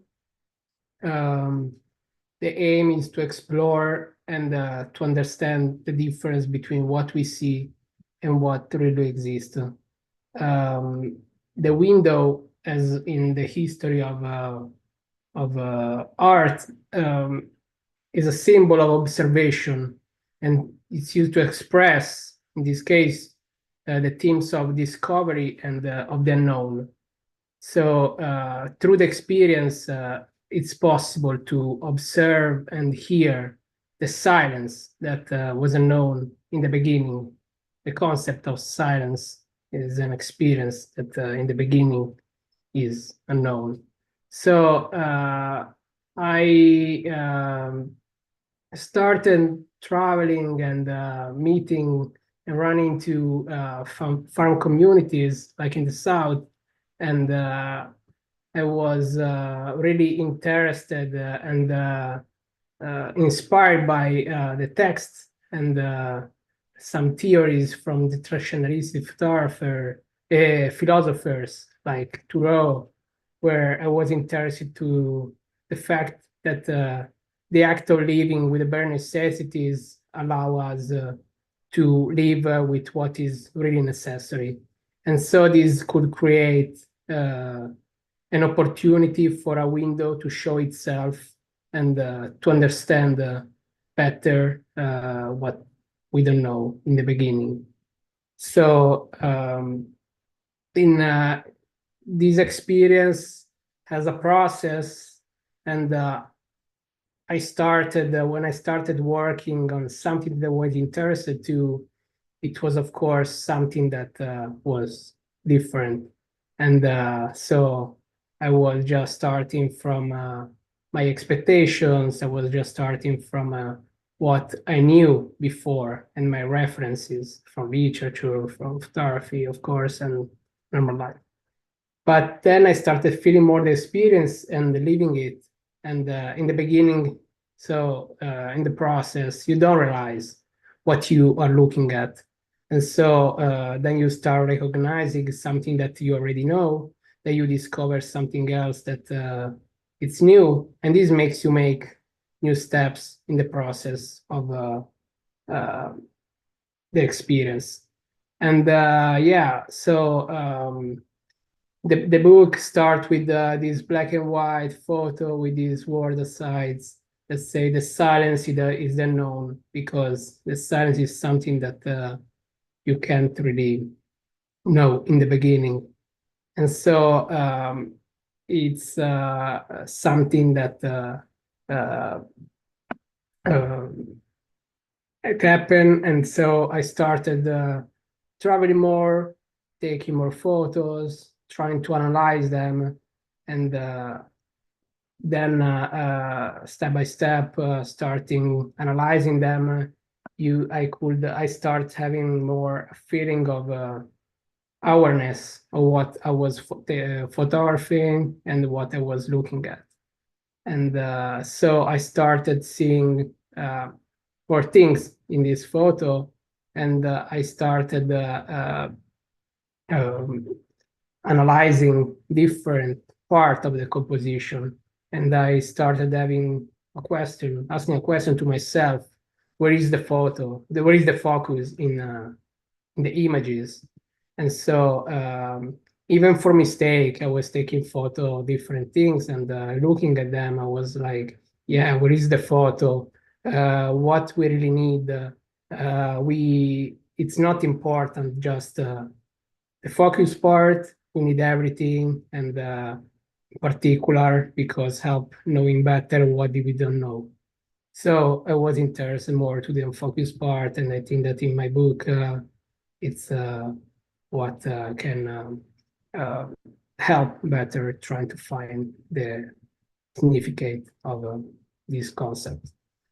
And this book, where the atmosphere was the key, ended with this photo and with this word aside that say, I can even hear that silence. The silence, I mean, at the end of the process, it is not ended, but in this part of the experience, I don't really have a real answer because reality is impossible to be reached, but I have a lot of important questions, and I found in the forming movement a practical way to know the complexity of the experience, and so to be able to even hear the silence. Yeah. And so these kind of photos and images that has like a sort of stillness, silence. Yeah, it's what helped me guaranteeing this sense of silence in the book. Getting more technical, the book that I will print, it will be of this size, 204 by 248 millimeters, 112 pages with a hardcover, exposed spine, and using this kind of paper, Magnum Volume 135 grammature. And this is the full sequence of the book. As you can see, there are some full bleed black and white photos and color one with margins. And using this full bleed black and white helped me like guaranteeing this sense of stillness, adding pause and the break. There are not diptychs. It's all single images, and that's what I wanted to. That is important for the rhythm of my book because it's a book that needs to look with attention and with slow rhythm. Thank you very much.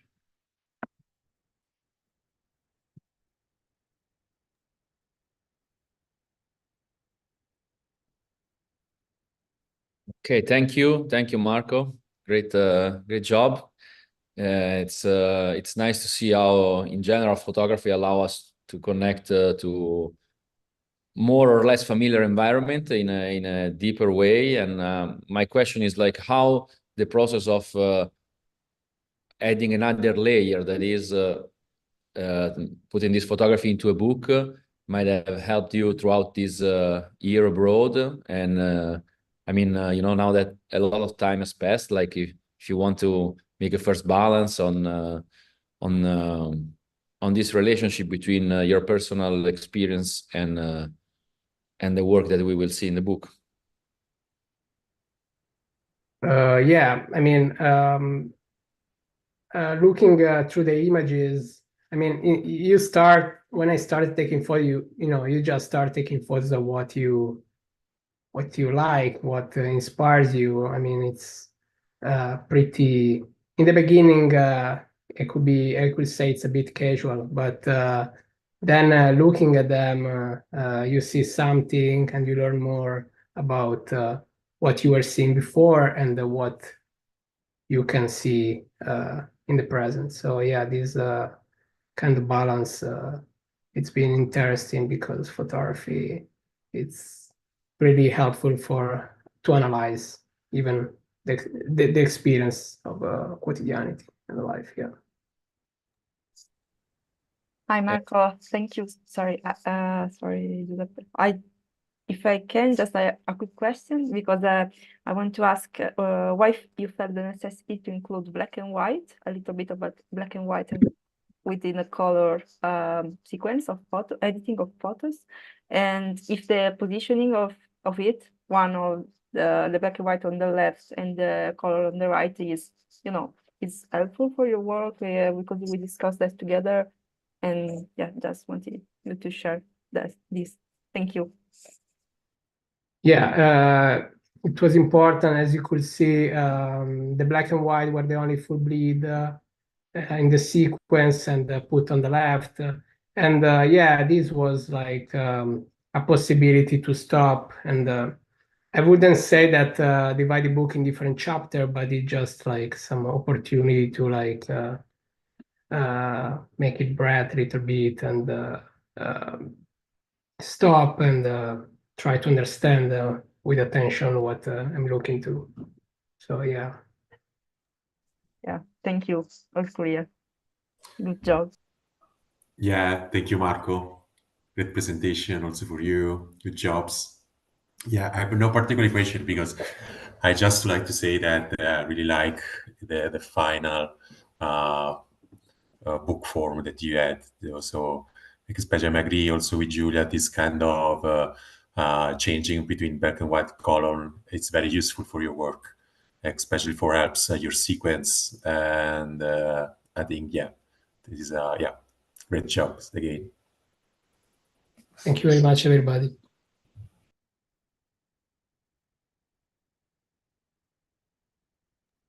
Okay, thanks so much again, Marco. Ninth presentation, it's going to be Alicia Khatchikian. Sorry if presentation is still not correct, the pronunciation. Yeah, so please, Alicia, feel free to introduce your work and... Yeah.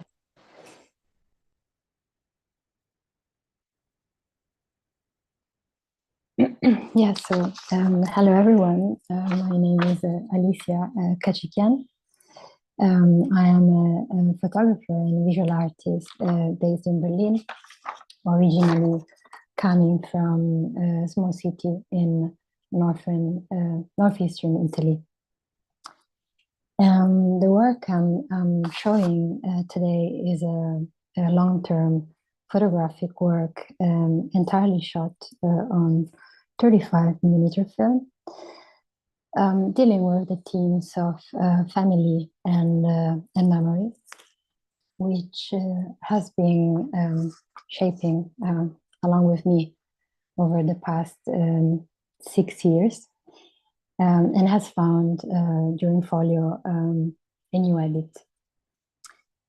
The work is entitled Touchstone, which is a layered term, I would say, embracing a set of meanings and thoughts I've been wondering a lot about in the past years.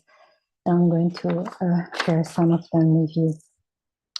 So touchstones metaphorically means a point of reference, something or someone grounding and essential, like a role model or a standard by which the quality, worth, or even the validity of something else can be measured and evaluated. For instance, one could say that family photo archives and albums can become touchstones for a family's own experience as a self. And that by sharing those moments and experiences among family members, bonds are strengthened and linked through generations. But what happens, for instance, when this experience isn't shared, or if there are forgotten or repressed stories within those images? And above all, who's the author and editor of a family album? So these are some of the existential questions I had in my head when I started working on this project in 2019, while I was still a student of photography here in Berlin. On that occasion, I actually developed the first dummy of the first dummy book for this project, which included archive material and portraiture work too, which I almost completely left out in this new edit. So yeah, it was let's say 2019, 2020. I was digging into my mother photo archive, and I realized soon that I needed a landscape to project onto and meet those photos. So I started by working on, so returning to places of my childhood, and worked extensively around my hometown and my father's place.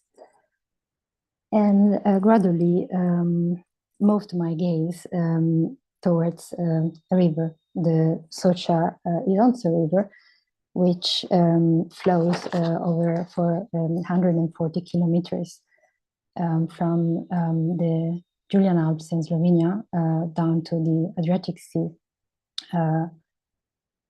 very close to Trieste, so very northeast of Italy, where I come from. And the river offered in the beginning like a metaphorical and poetic space for both union and separation. But at the same time, I started being quite interested in the state and management of the waters. And I started actually seeing and looking into the river for traces and connections and triggers, external traces of my own thoughts and in relation to my family past experience.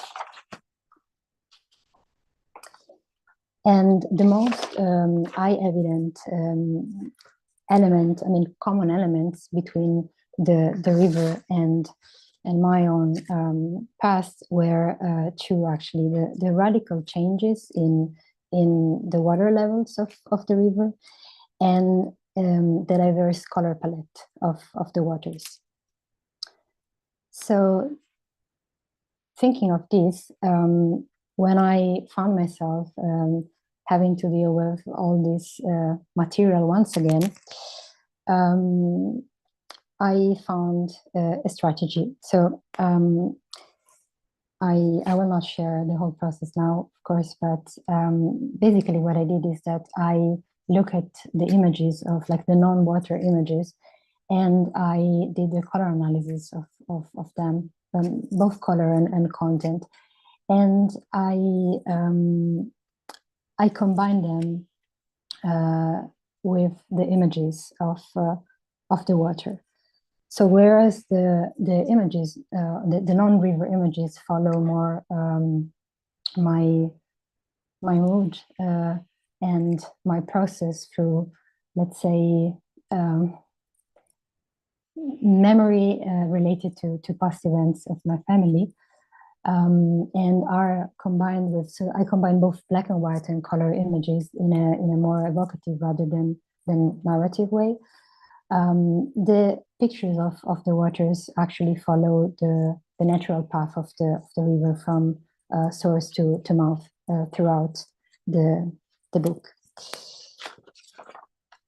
And yeah, so going to the book itself, I developed the design together with Cecilia Murgia, an Italian graphic designer whom I had worked with already for my first dummy. So for me, it was important somehow to have a continuation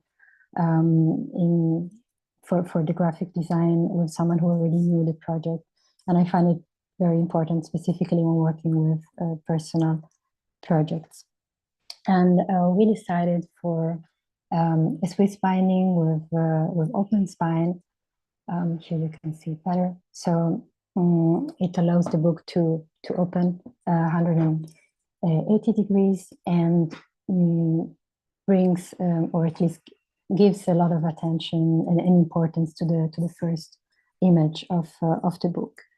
It's, as you can see, 96 pages. The format is 19 per 30.5 centimeter, which has a nice, has an interesting verticality. Also thinking about the 35, the original format of the photographs. Also the back, so the final page of the book is entirely glued to the back cover, and that gives stability to the book, since the cover paper is not that thick. We opted for a colored uncoated paper, which is rough and opaque, and the color isn't uniformly distributed. which means that you can somehow see fibers, so that the fibers of the paper become visible, and that gives a very nice and natural touch. Let's go back here. So these white blocks that you can see will be most probably screen printed. I mean, we're still in the process of printing the book. It's going to happen probably next month. And the internal paper is Mani Volume, which was recommended already by Giulia and Tommaso, which has a smooth feeling and also is bulky, so that gives a bit more volume to the book. What is really important, well, there is just one detail, a cut-off page, which is an important element for the book, and it's a way to create a connection through the dust jacket and the different layers of the story, and it's a way also to leave a trace inside of it. And the dust jacket, as I was saying, is a very, very key element of this book for me, and somehow brings together all these thoughts and all the process that I've been going through from the first book dummy to this new edit. So as I said, I left out all the archive images, but I kept one, which I deconstructed and in some way destroyed or disseminated, let's say. The forms reminds those of rocks, at least to me. And yeah, the dust jacket is it's a very nice and soft and transparent paper, which was kind of challenging to find because we like normally this transparent paper can be very plasticky or they can break easily. So I think this is a good solution to keep it soft and yeah, that's I think that's all. So Alicia, congratulations for your presentation and for your job. I don't know if it's a question or just a curiosity, because yeah, we know that during this journey, we discuss a lot about your project to find a resolution, to have this balance between evocative approach, intimate and autobiographical one. By my side, I think in the end you do it. You find the right way to represent it, to present your work. My curiosity is, do you think that this book, finally or not, is the full representation of your project, especially since you integrated this kind of dust jacket that hidden the archive image and the reader have to to find this solution? Do you think this is a good presentation for your project or not? I'm quite satisfied, honestly, with the cover, and the book is an object, how it's formed. Yes, I am. Amazing. Yeah. Yes, I think there could be some new images in the site. I shared only a few spreads. Yeah, you're more than welcome all to come to Bologna and look at the book. I'm excited myself, honestly, to have it printed, because I think it's going to be, at least for me, an interesting object to go through, and I really like the fact that, I mean, the long, I don't know if it's called long sleeves, but the fact that the dust jacket has these long sleeves, it's also thought in a way that, you know, the archive image could be potentially overlaying on the other. So at least it makes sense from for all the thoughts that I've been sharing and as I said, the whole process. Amazing. I'm happy that you're happy because I can see all the effort that you do it during these months. And yeah, well deserved, because I think in the end you work a lot and you finally find the key to how to represent this project. And yeah, in the end is a beautiful object and very curious also to see in Bologna as well. Yeah. Thank you. Thank you too. Hi, Alicia. I just wanted to say that I know Cecilia very well because she was one of my classmates back in the May Okay. bachelor. So yeah, I'm happy that you collaborate with her. I didn't know that. So like the cover is here because yeah, it's very the structured and I like it.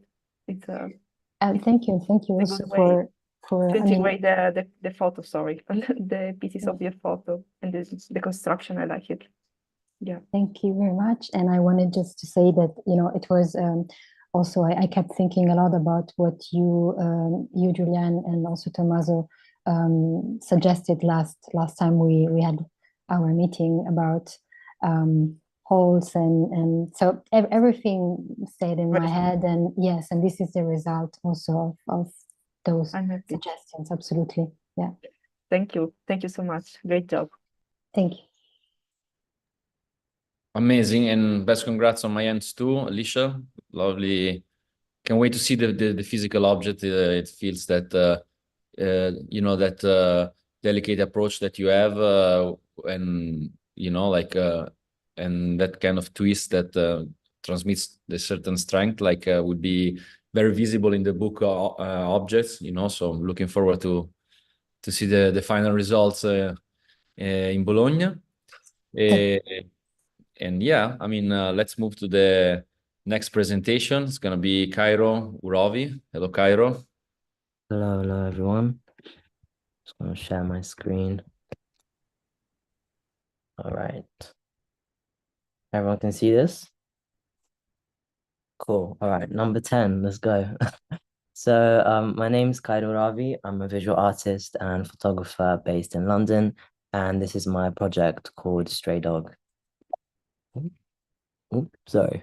Okay, so a couple of weeks ago, I got asked what the essence of my work is and what the work feels like. So I described it as this tension, similar to the feeling of picking at a scab, which is also how I found the process of making this book throughout these months. It's this scab that you come back to and you start picking at it over and over again, and you can never let it heal fully. But there's also the undercurrent, which is this longing, this intimacy, this feeling of caressing the hand of someone you've not really seen in a long time. And when thinking about my project, these are the two kind of main feelings that I've been carrying and sitting with. And I want us to carry these as I'm talking through the book, because I'll be coming back to these two respective feelings as well. But to bring us back down to earth a little bit and contextualize what the work is actually about. So I'm from Shkodër, which is a town in the northern of Albania. That's where my family are from. And in the 90s, my parents moved to Italy, where I was born and raised. And then subsequently, we moved to London, where I now live.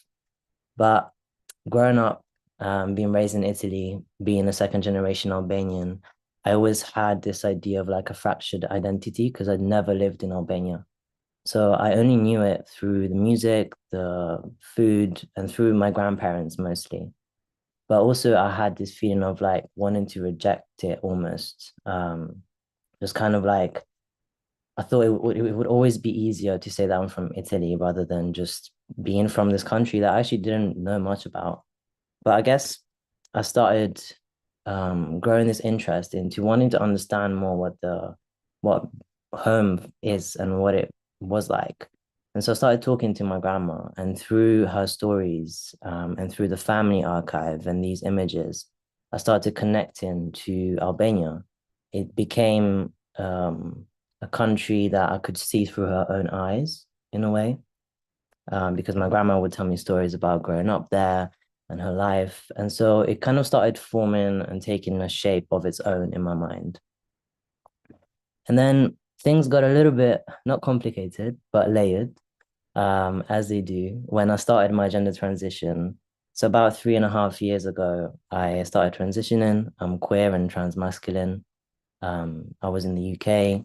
And as I was stepping into this masculinity, into this new person, my connection to my country became even more complicated, because Albania is a country where there aren't many conversations happening, and it's a very non-confrontational, or at least within my family, we're a very non-confrontational dynamic where things are not said.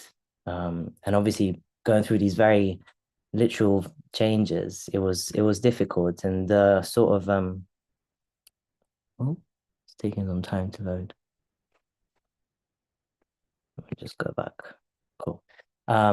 And this kind of masculinity that I found so natural to embody as a kid became a little bit more difficult. And so I never thought my transness, the very thing that brought me close to myself, would also drive me apart from a culture, a language, a family that I so deeply love.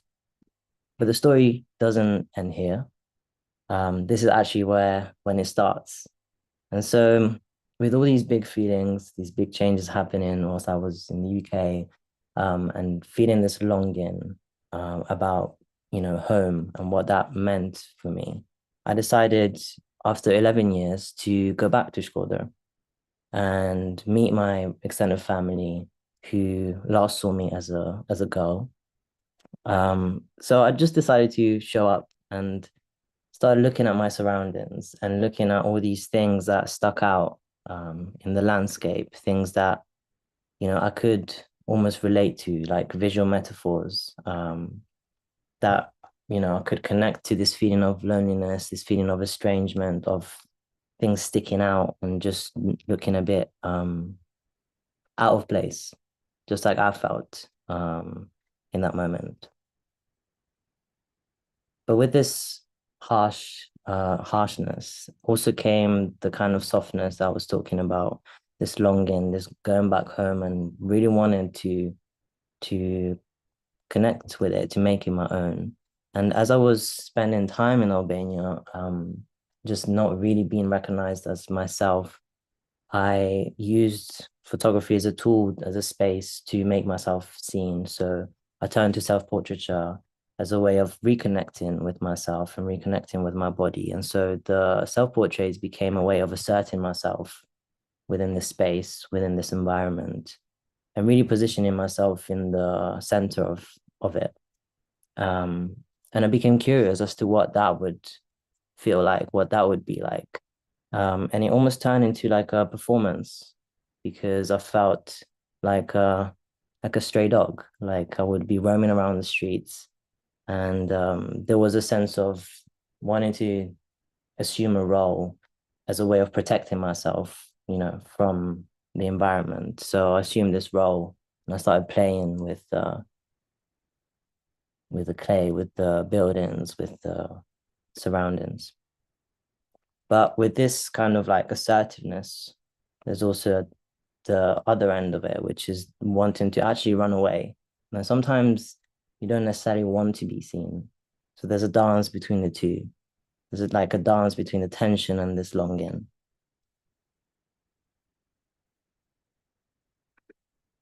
So the work doesn't become a question of visibility, but rather it's an appearance coinciding with a disappearance. I'm not interested in, raising awareness about, who I am or trying to make a point about that. I'm more interested in what happens within that space by inserting myself in that space and what changes when I do that. So now I'm going to move on to the book. When I was designing the book, I thought about having these like windows that speak to each other. So little pockets in the book that suggest the space and the landscape and this feeling of otherness, but without giving too much away too soon, if you know what I mean. I wanted the viewer to kind of struggle a bit at the start, and then positioning myself and the self-portraits in the middle. And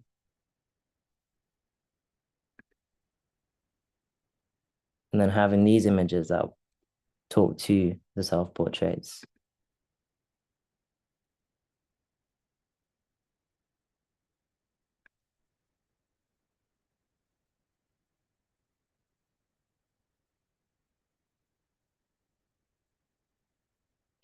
And also stray dog, because I got bitten by a stray dog a few months ago. And I knew I wouldn't survive the apocalypse because I started empathizing with the stray dog because it was just trying to protect its environment, I guess. But I like the idea. I started kind of associating myself with this stray dog, with protecting a place that you don't necessarily like belong to. And how you can be roaming around the streets, and you don't quite belong there, but you also do fit in a kind of way. So this is the first part of the book because I couldn't fit in one page. But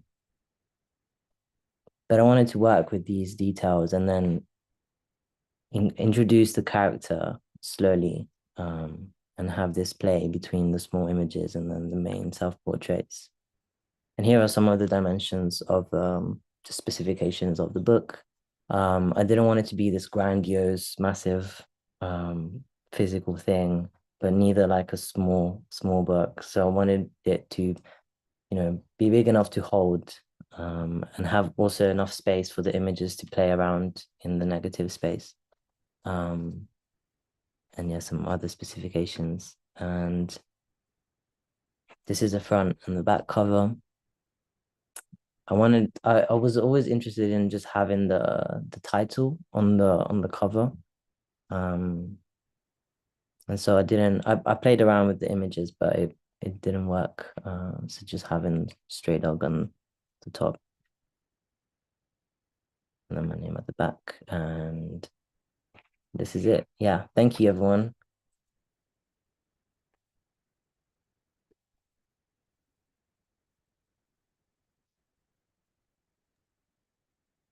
Okay, thank you, Cairo. Thank you so much.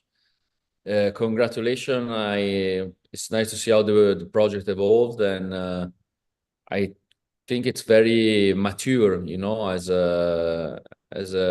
under several aspects. So again, it's great to see how you were able to mix these metaphorical images with performance, and always finding like a nice balance between this. And I must imagine it's not too easy to talk about oneself, as an artist. Maybe sometimes you feel insecure about your work, and if there is also yourself as a protagonist of the work, it's even more. So I don't know if you want to talk a bit about like what the things that we've been doing we've been thinking on together to kind of arrive to this combination of performance and metaphorical images that in my opinion work really well. Yeah, I mean, when I first started the course, I remember having like a strong visual language with the self-portraits, but the visual metaphors were lacking, and it was mostly like a visual diary.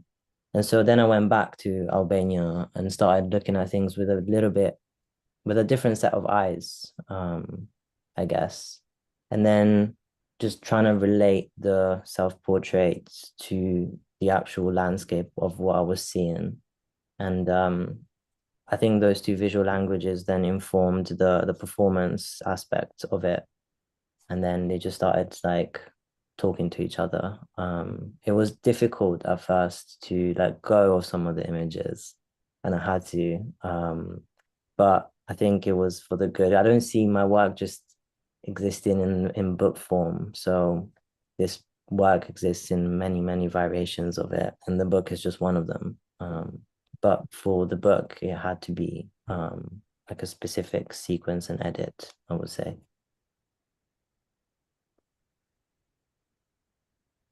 Yeah, I agree. Your work has still a lot of potential, and as we said, you know, the last meeting before this public presentation, it's nice to kind of put together the work of a year, but these are dummies that are, some of them are meant to keep evolving and of course, as we were saying with Clara, adapt according to the presentation. So maybe in an exhibition, the logics and the feelings change. But again, great work. It's been nice. Thank you. Ciao, Cairo. I just want to say, yeah, congratulations. Yeah, beautiful presentation, beautiful job, work. So I'm really impressed about your work. I know that probably you're still working on it, but right now also the shape of the books that arise is very powerful. So congratulations. I really like it. Yeah. Thank you. So, Cairo, I just wanted to ask you two very quick questions.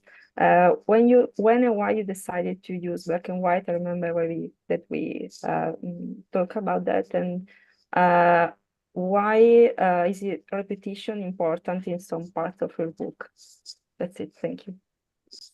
So the black and white was one of the first, like, because I had a mix of color and black and white, and it was one of the first decisions that felt hard to make. But then after that, everything was easier.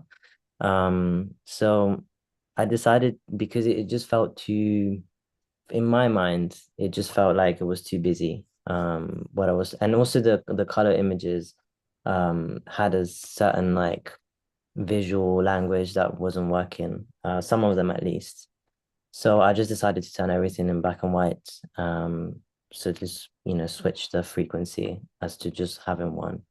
And then the repetition, I was really interested in this idea of seeing and unseen, or seeing and like of disappearing, but also being inserting myself in the frame. And so in some of the self-portraits, in some of the sequences, there's that kind of repetition where things change ever so slightly, or where I insert myself in the environment, because I wanted to see how the image would be read if I was in it, or if I wasn't, or if I wasn't at first, and then if I inserted myself, and how that would change the meaning of the space, which is also like the kind of one of the many themes of the book. Yeah, because it reminds me of the space you're trying to occupy in the world. You place in the world. Thank you so much, and congratulations. Thank you. Okay, thank you so much, Cairo. We're moving into the 11th of 13 work. I recall again that at the end, Tommaso will announce the book that will be published by Witty Books, and that all the books will be produced and exhibited at PhMuseum Days on 12-15 September. The next participant to present her work is Simin Shitrit. Hello, Anne. Hey everyone, let me share my screen.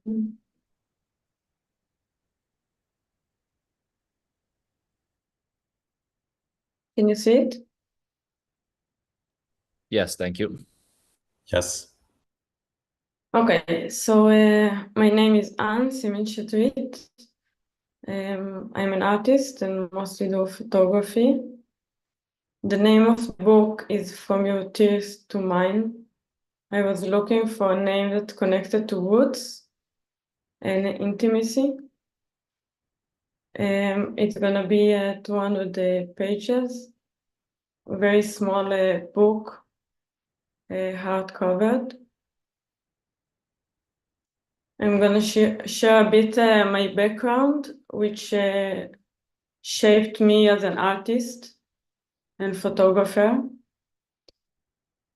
So this personal project is about a journey from Jerusalem, the city where I grew up, to Morocco.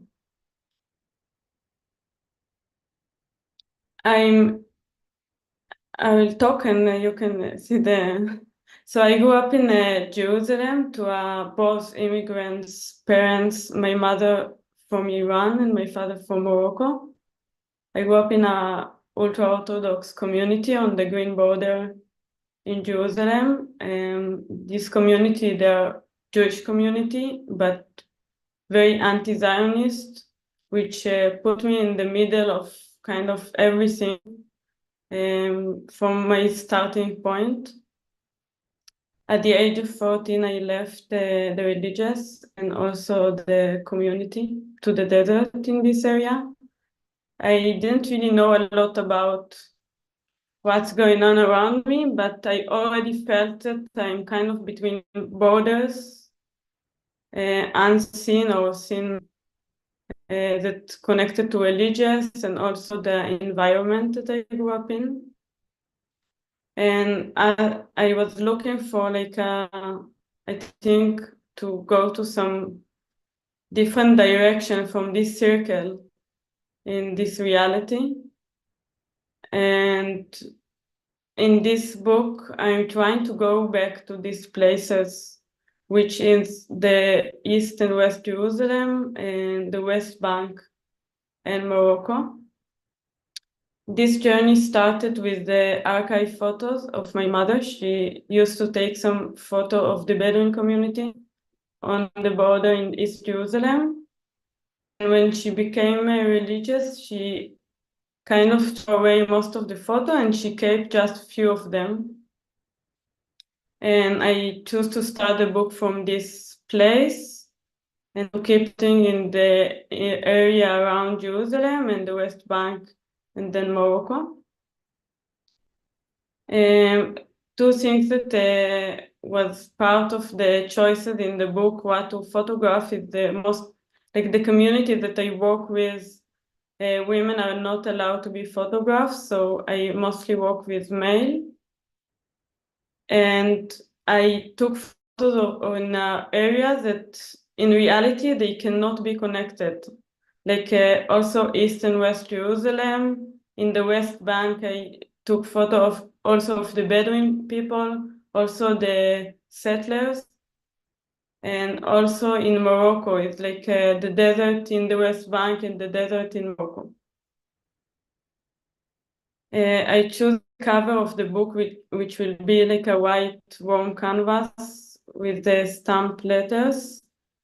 It reminds me the prayer book when I was a child, which gave me the ability to imagine. It was like safe place every day. And I really like the idea that the cover is white and can get dirty during the time. This is the territories where I took photo in, or inspired by, which is like the archive, West Jerusalem, East Jerusalem, the Green Line, the West Bank area C, all the way to the Dead Sea, Morocco, and Iran will be part of the book, but unfortunately I can't go there. I'm based in Paris. Right now I just graduate my MA at Beaux-Arts de Paris. So I decided, because of it's a lot of pages, I decided to share some of them. So this is the first sequence, which is the archive photos of like in the left side is the photo that my mother took in Essaouira, which is like in the East Jerusalem. And this is the photo that I found, and I started to shoot from this point. There is the document of my mother, a photo of my Moroccan grandfather and my father, and right down is me with my family as a child.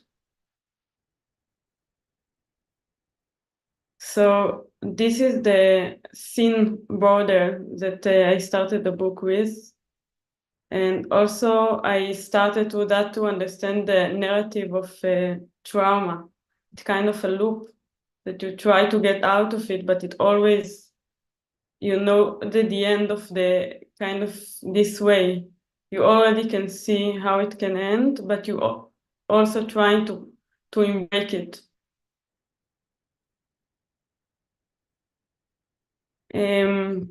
I started to connect it also the male in the West Bank, the male environments to the way that I grew up in Mea Shearim, which for me, it also was kind of a border in my experience to grow up in such a male environment, and you can't be part of anything. You always in the side, you just can look on the male around you. And it also became part of my tool as a photographer, that I'm able to look and also able to get close to situation, because I'm kind of hiding everything that, like my way of, I know how to hide myself to get close, kind of in the nature, I don't know. This is the portrait that I took. In the portrait, I choose to take photo of people that will never meet each other in the reality and connect them together as a group. And for me, the ability to create this book is also to kind of to connect pieces that cannot be connected in reality. And it also kind of a therapy for me to be able to connect, to take pieces from these places and put them together in the form of book.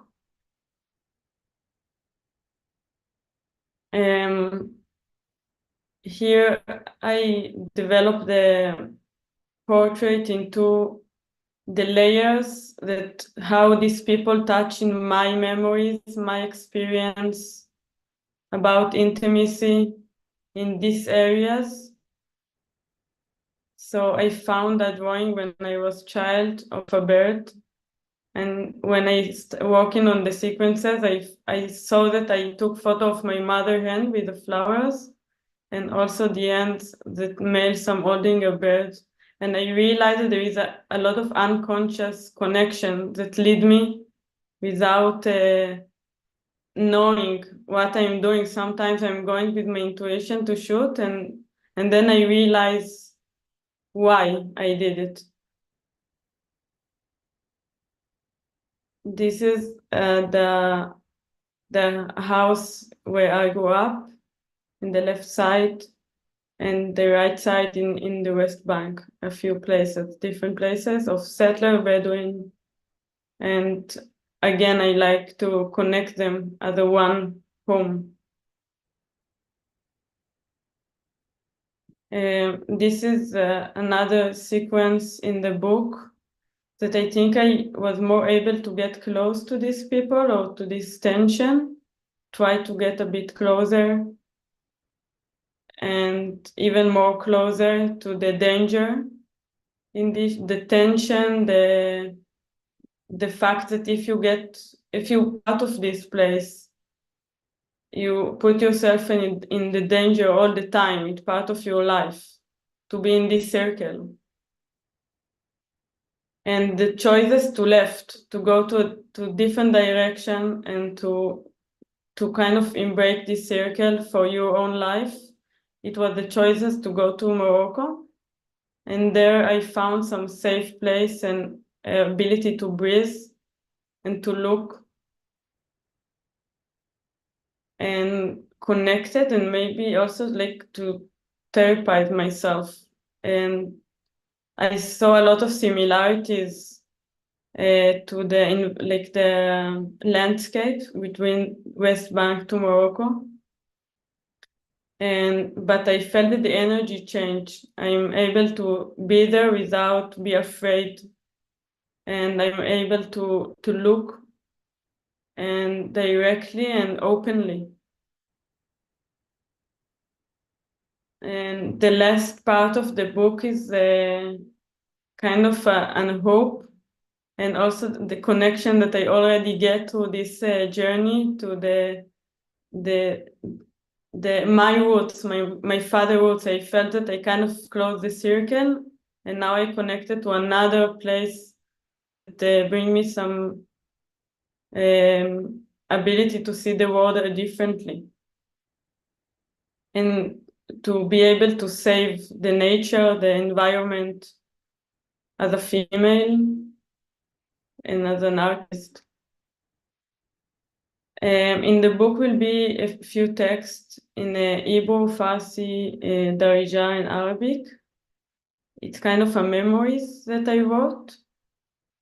And I'm gonna prepare the book. I chose to make the book analog, like to really like stick it and then scan everything and remake it.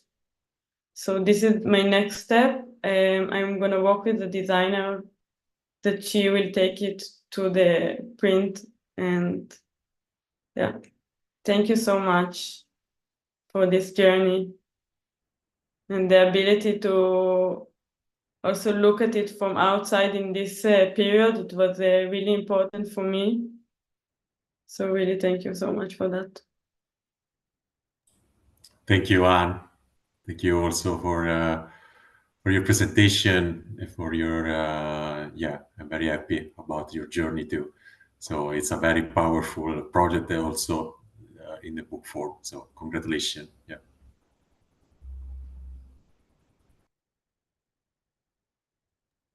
Yeah, me too. Congratulations. And I just want to say it's nice to see how you edit the work eventually, you know, keep editing. You have a lot of material, but it's really powerful. So it's more than a comment than a question. I hope you're happy with it. And in my opinion, you are going more and more towards a very balanced and powerful representation of the work and all the emotion that goes with it. Yep. Thank you. Okay, so if Giulia doesn't have any question, I think we can move to the last two presentations. One of the professor, I don't want to say who, has to take a train, so I can kind of ask you to stay within the time. Don't go too long. The next one is David Steinberg. Please feel free to share the screen. Thank you, David. Thank you.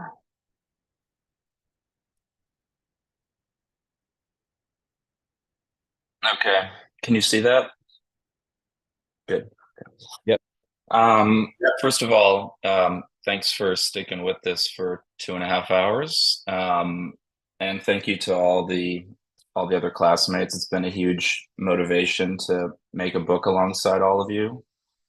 So I'm just going to kind of introduce the trajectory of my project and show some spreads and talk about it and stay within 10 minutes. My work is called Ouroboros, which refers to this kind of interconnected, endless circle that makes up the cosmos, from all the smallest minutia to the cosmos at more of a macro scale. It's kind of represented here on the cover of the book by these concentric circles or revolutions, which will be printed with a silver foil stamped, so to give a little reflection and a little bit of a spark as well. Okay, I'm gonna just read this quote from a short essay by Annie Dillard that she wrote in 1979. It had been like dying, that sliding down the mountain pass. It had been like the death of someone irrational, that sliding down the mountain pass and into the region of dread. It was like slipping into fever or falling down that hole in sleep from which you wake yourself whimpering. That's kind of the introductory paragraph to this short essay she wrote called Total Eclipse, which is like a very intense, detailed observation of seeing a total eclipse 45 years ago now. It kind of sparks this interplay between awe and dread, life and death, and again, that kind of endless interconnectedness between the two. I started the work about 6 years ago now.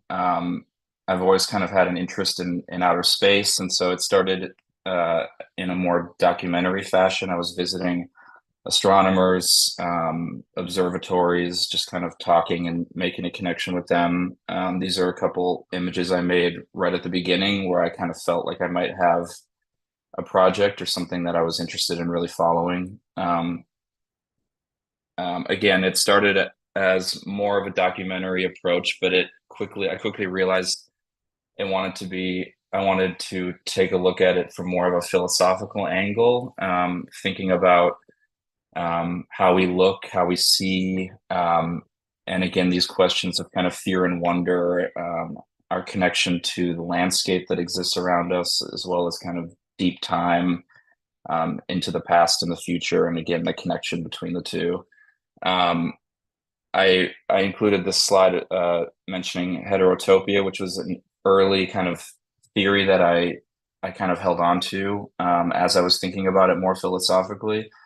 It's a term created by Michel Foucault. He used to describe other spaces. Generally, they were institutional or cultural. But he also, for instance, used it to describe a mirror, which is at once both like a real physical object, but also portrayed this reflection, which he called unreal. So it's kind of this connection between the real and the unreal, which I wanted to use to look at outer space and how it's this real place, but it's also a space of imagination within each individual person. It carries this kind of cultural connotation as well, outer space. So that was kind of a driving force as I started to make more pictures. I think I have about 10 spreads here, and then more of an overview of the book. So this is the first image, which I view as like a almost a literal kind of entry point, protruding out into the landscape. Much of my work was about like personal discovery and going to places and seeing what existed there. This was a portrait I made. If you think about the previous portrait that I showed you, this one, in addition to a couple others, I was photographing people looking through telescopes, but I wanted to remove the apparatus that they were using. I was kind of more interested in what their faces looked like, the contortion of their bodies, you know, the positions that we put ourselves in to see things, and kind of transport us in that way. And then I also play a lot with scale. You know, is this image a really, really close-up image? Is it really, really far away? What does this remind you of, something here on Earth or something very, very far away? Kind of forcing that connection on the viewer a little bit. Each image I tried to also shoot in a very static and isolated way. Everything, even the landscapes, kind of operate as a sole object that can form kind of a web of connections with each other. So there's, you know, I'm kind of almost trying to remove context a little bit from kind of the overall arch of the story. And then again, kind of a play on Ouroboros. It's just, there's a recurring theme of the circle, starting where you end, and that kind of thing as well.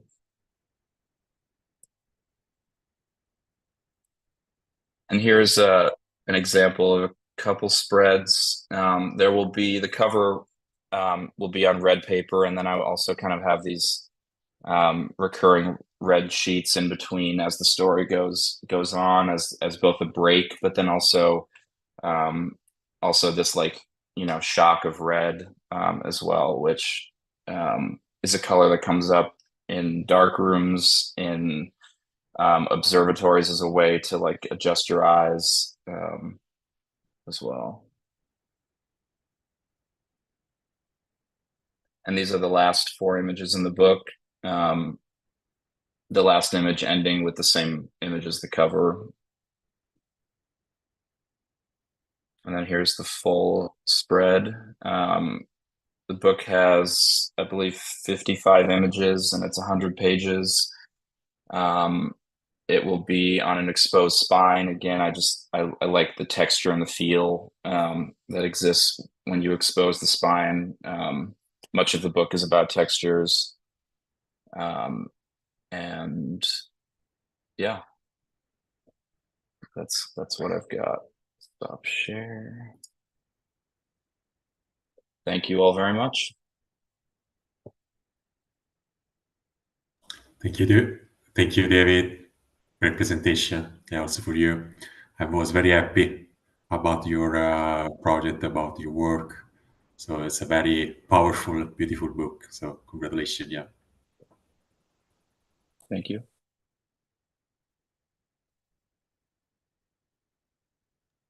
I have just a very, very quick question about the cover and why you decided that image to be in the cover as well. Sure. I had a really hard time thinking of an image to put on the cover. It felt like any image was going to be like too representative of the book as a whole, and I couldn't think of one that would really fit. This image, and I processed it differently than the way the image actually looks, and I wanted it to almost exist just as this essentially a graphic piece. And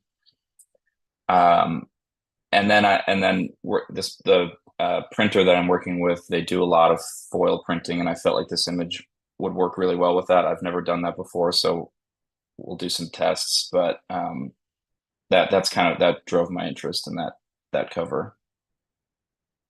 Great, thank you. Very, very amazing work. Thank you.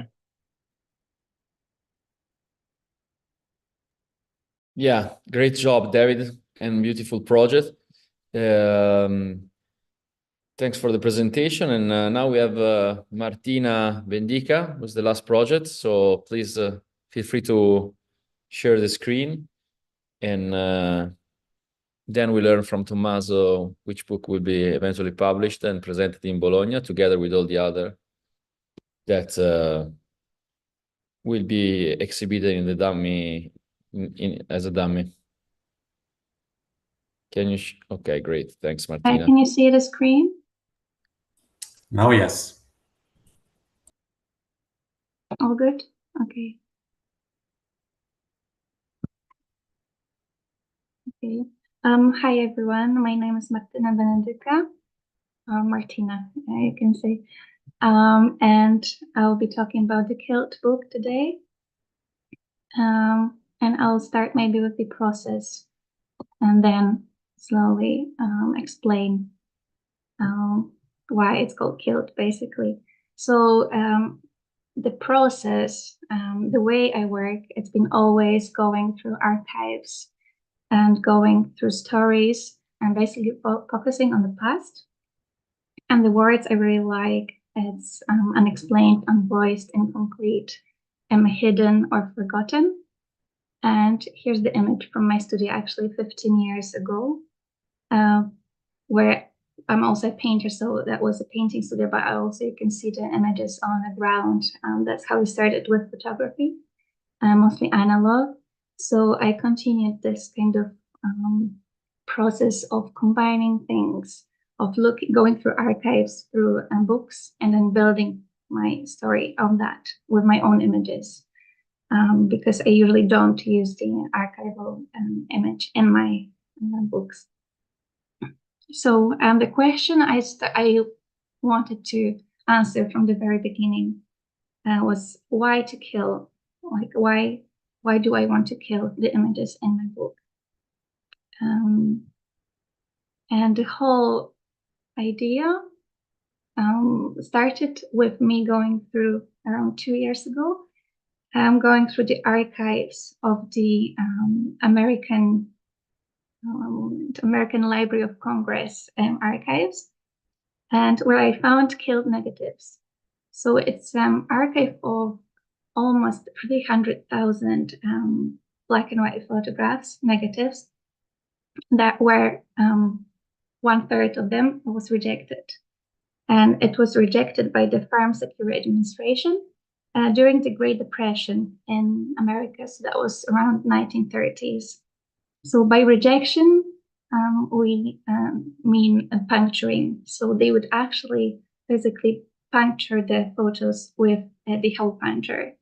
So in this way, they were damaged and then unseen and forgotten. And then unseen and forgotten, they were the words I really liked, because that was very much like my work. It's what I wanted to talk about, what I was interested in. So just a few images from the archive that I found very interesting. And I got fascinated by how good the images were. And even though they were so good, they were still rejected. So here, for example, you have image of a group, and it was actually something about meat tasting that time. So the images that were rejected were usually of groups of people, communities, smiling people, and that was also very interesting to learn.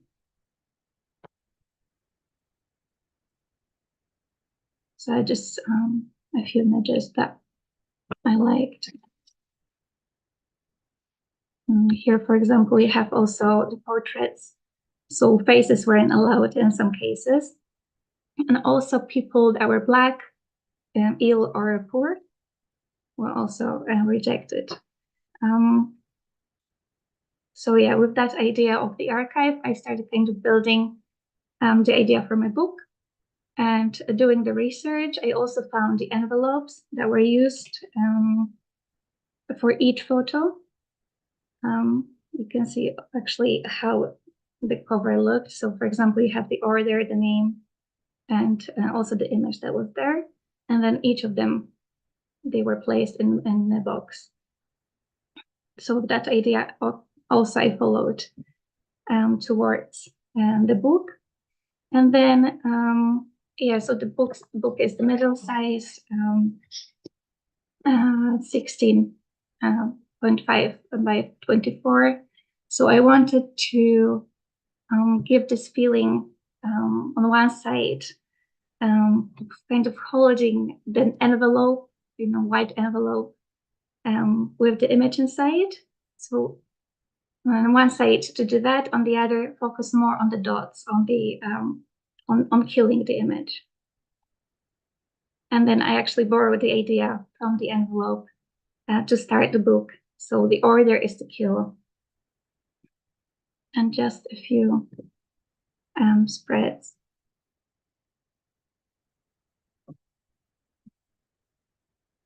So still the kind of the question of why do I want to kill the image and how to do it. It was going through, I think, the whole masterclass. There were various ideas, and I stuck kind of to the first idea that I had. So taking the black dot, that would maybe change the image a little bit. And because part of the project, part of this book, is thinking about the archive, the American archive. And the other thing that I'm very interested in is the dreams. So what happens when we dream? When we wake up, we don't remember. There's always something that the part of the dream we don't remember. For example, a face or what somebody said. So with this idea also, that the memories, there's no way we're gonna remember everything ever. So that was that, and also about the sequence, the same idea. When we talk about dream, you remember certain images, but it's a mix, so you can't really place them in order. So that was the other idea that I had for sequencing. Yeah, and giving also the white space, following the idea of envelopes. But they are together. They are together, but at the same time they separate.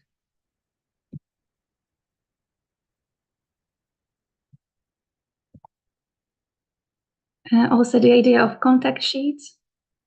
So they will often be kind of close to each other while choosing which images were about to be killed. So that helped me with the horizontal design in the book, and then the vertical simply placed. And also because I shoot quite a lot of fragments, I focus quite a lot on the silence, on fragments. I also like to find a balance and differences. So for example, I really like making connections, even though you can see images separately, I still try to connect them together. And then the end. So I decided not to write each title of the picture and erase them. And this was again the idea of erasing, because they would often erase the images, erase the titles they didn't want to see, and then just kill. And they would often write when the order was finished. Well, then they would just write with a pencil, finished. So that was also the idea for the end. And just to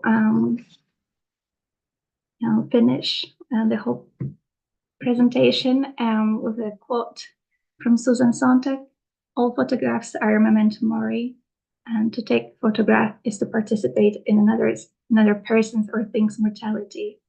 So that was, it kind of came together once I found the quote. When I finished the book, it all made sense that basically the photos show us that they're gonna be forgotten. They're not gonna stay with us forever. And that's how I explained the whole idea why I want to kill the images. So that's that.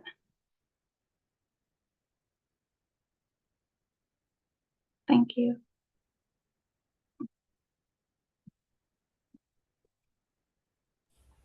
Thank you, Martina. Congratulations for your presentation.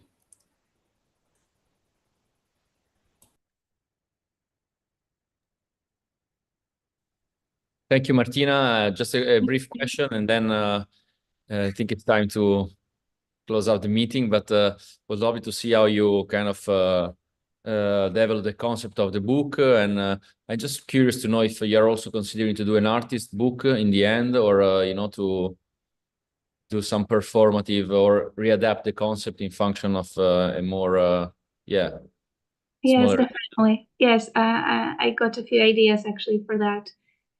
So actually, apart from making the holes digitally or painting them, also trying to cutting them out, and also kind of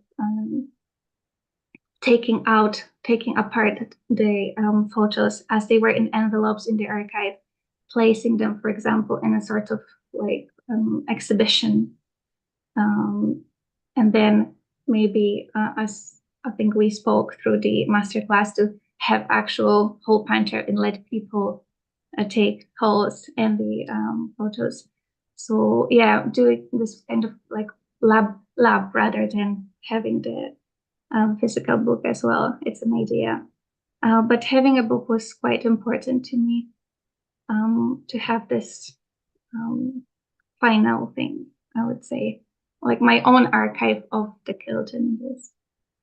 Yeah, I agree. It's great, and I'm sure that I'm curious to see the evolution of it, of the work, of the concept. Thank you. Yeah. Martina.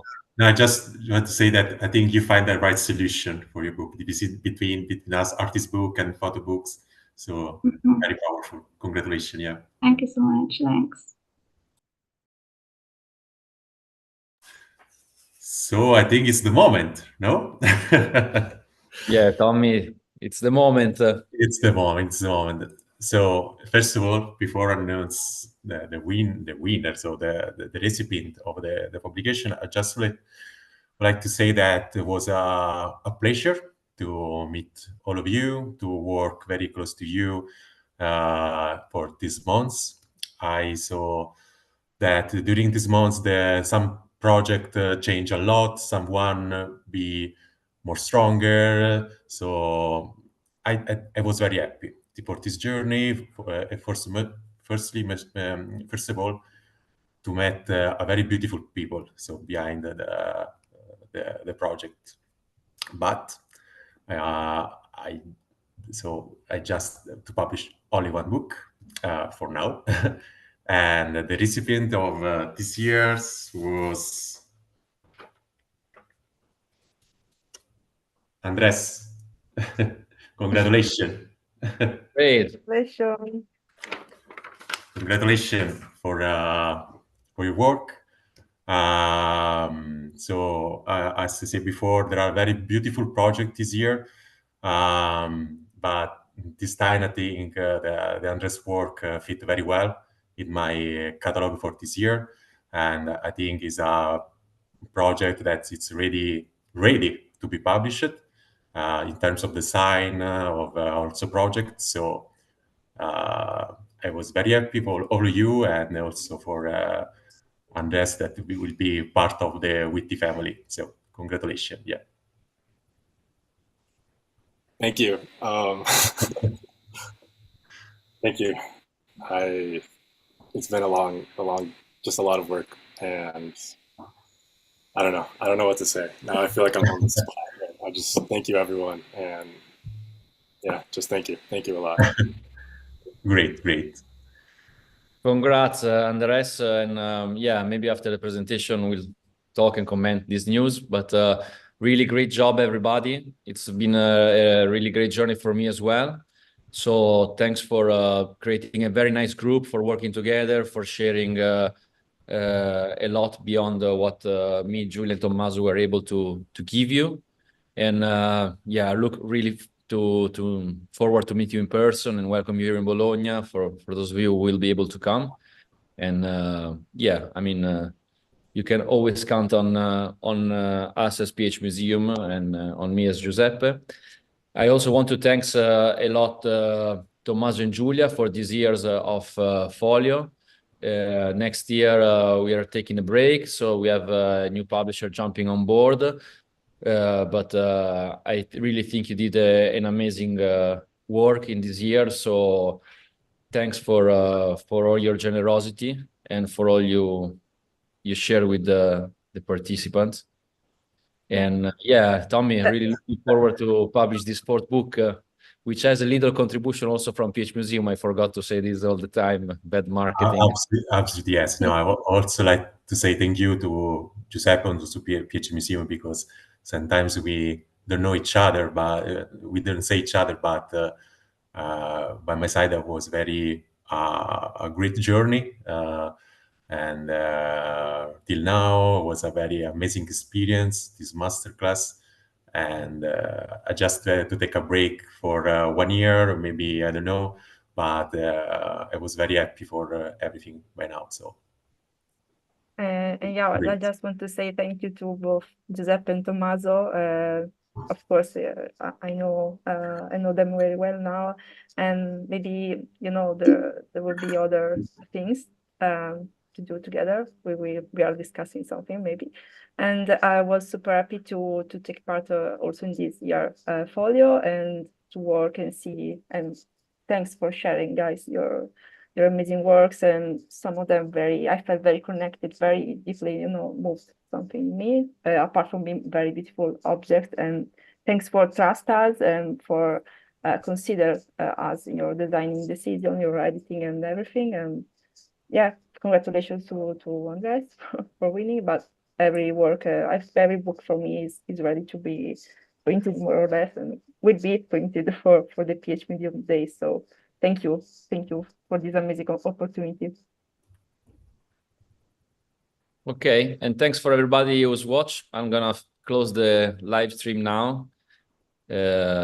And yeah, see you next Thursday with the presentation of Cure, the masterclass on curatorship. Thank you. Bye-bye. Ciao. Thank you. Bye.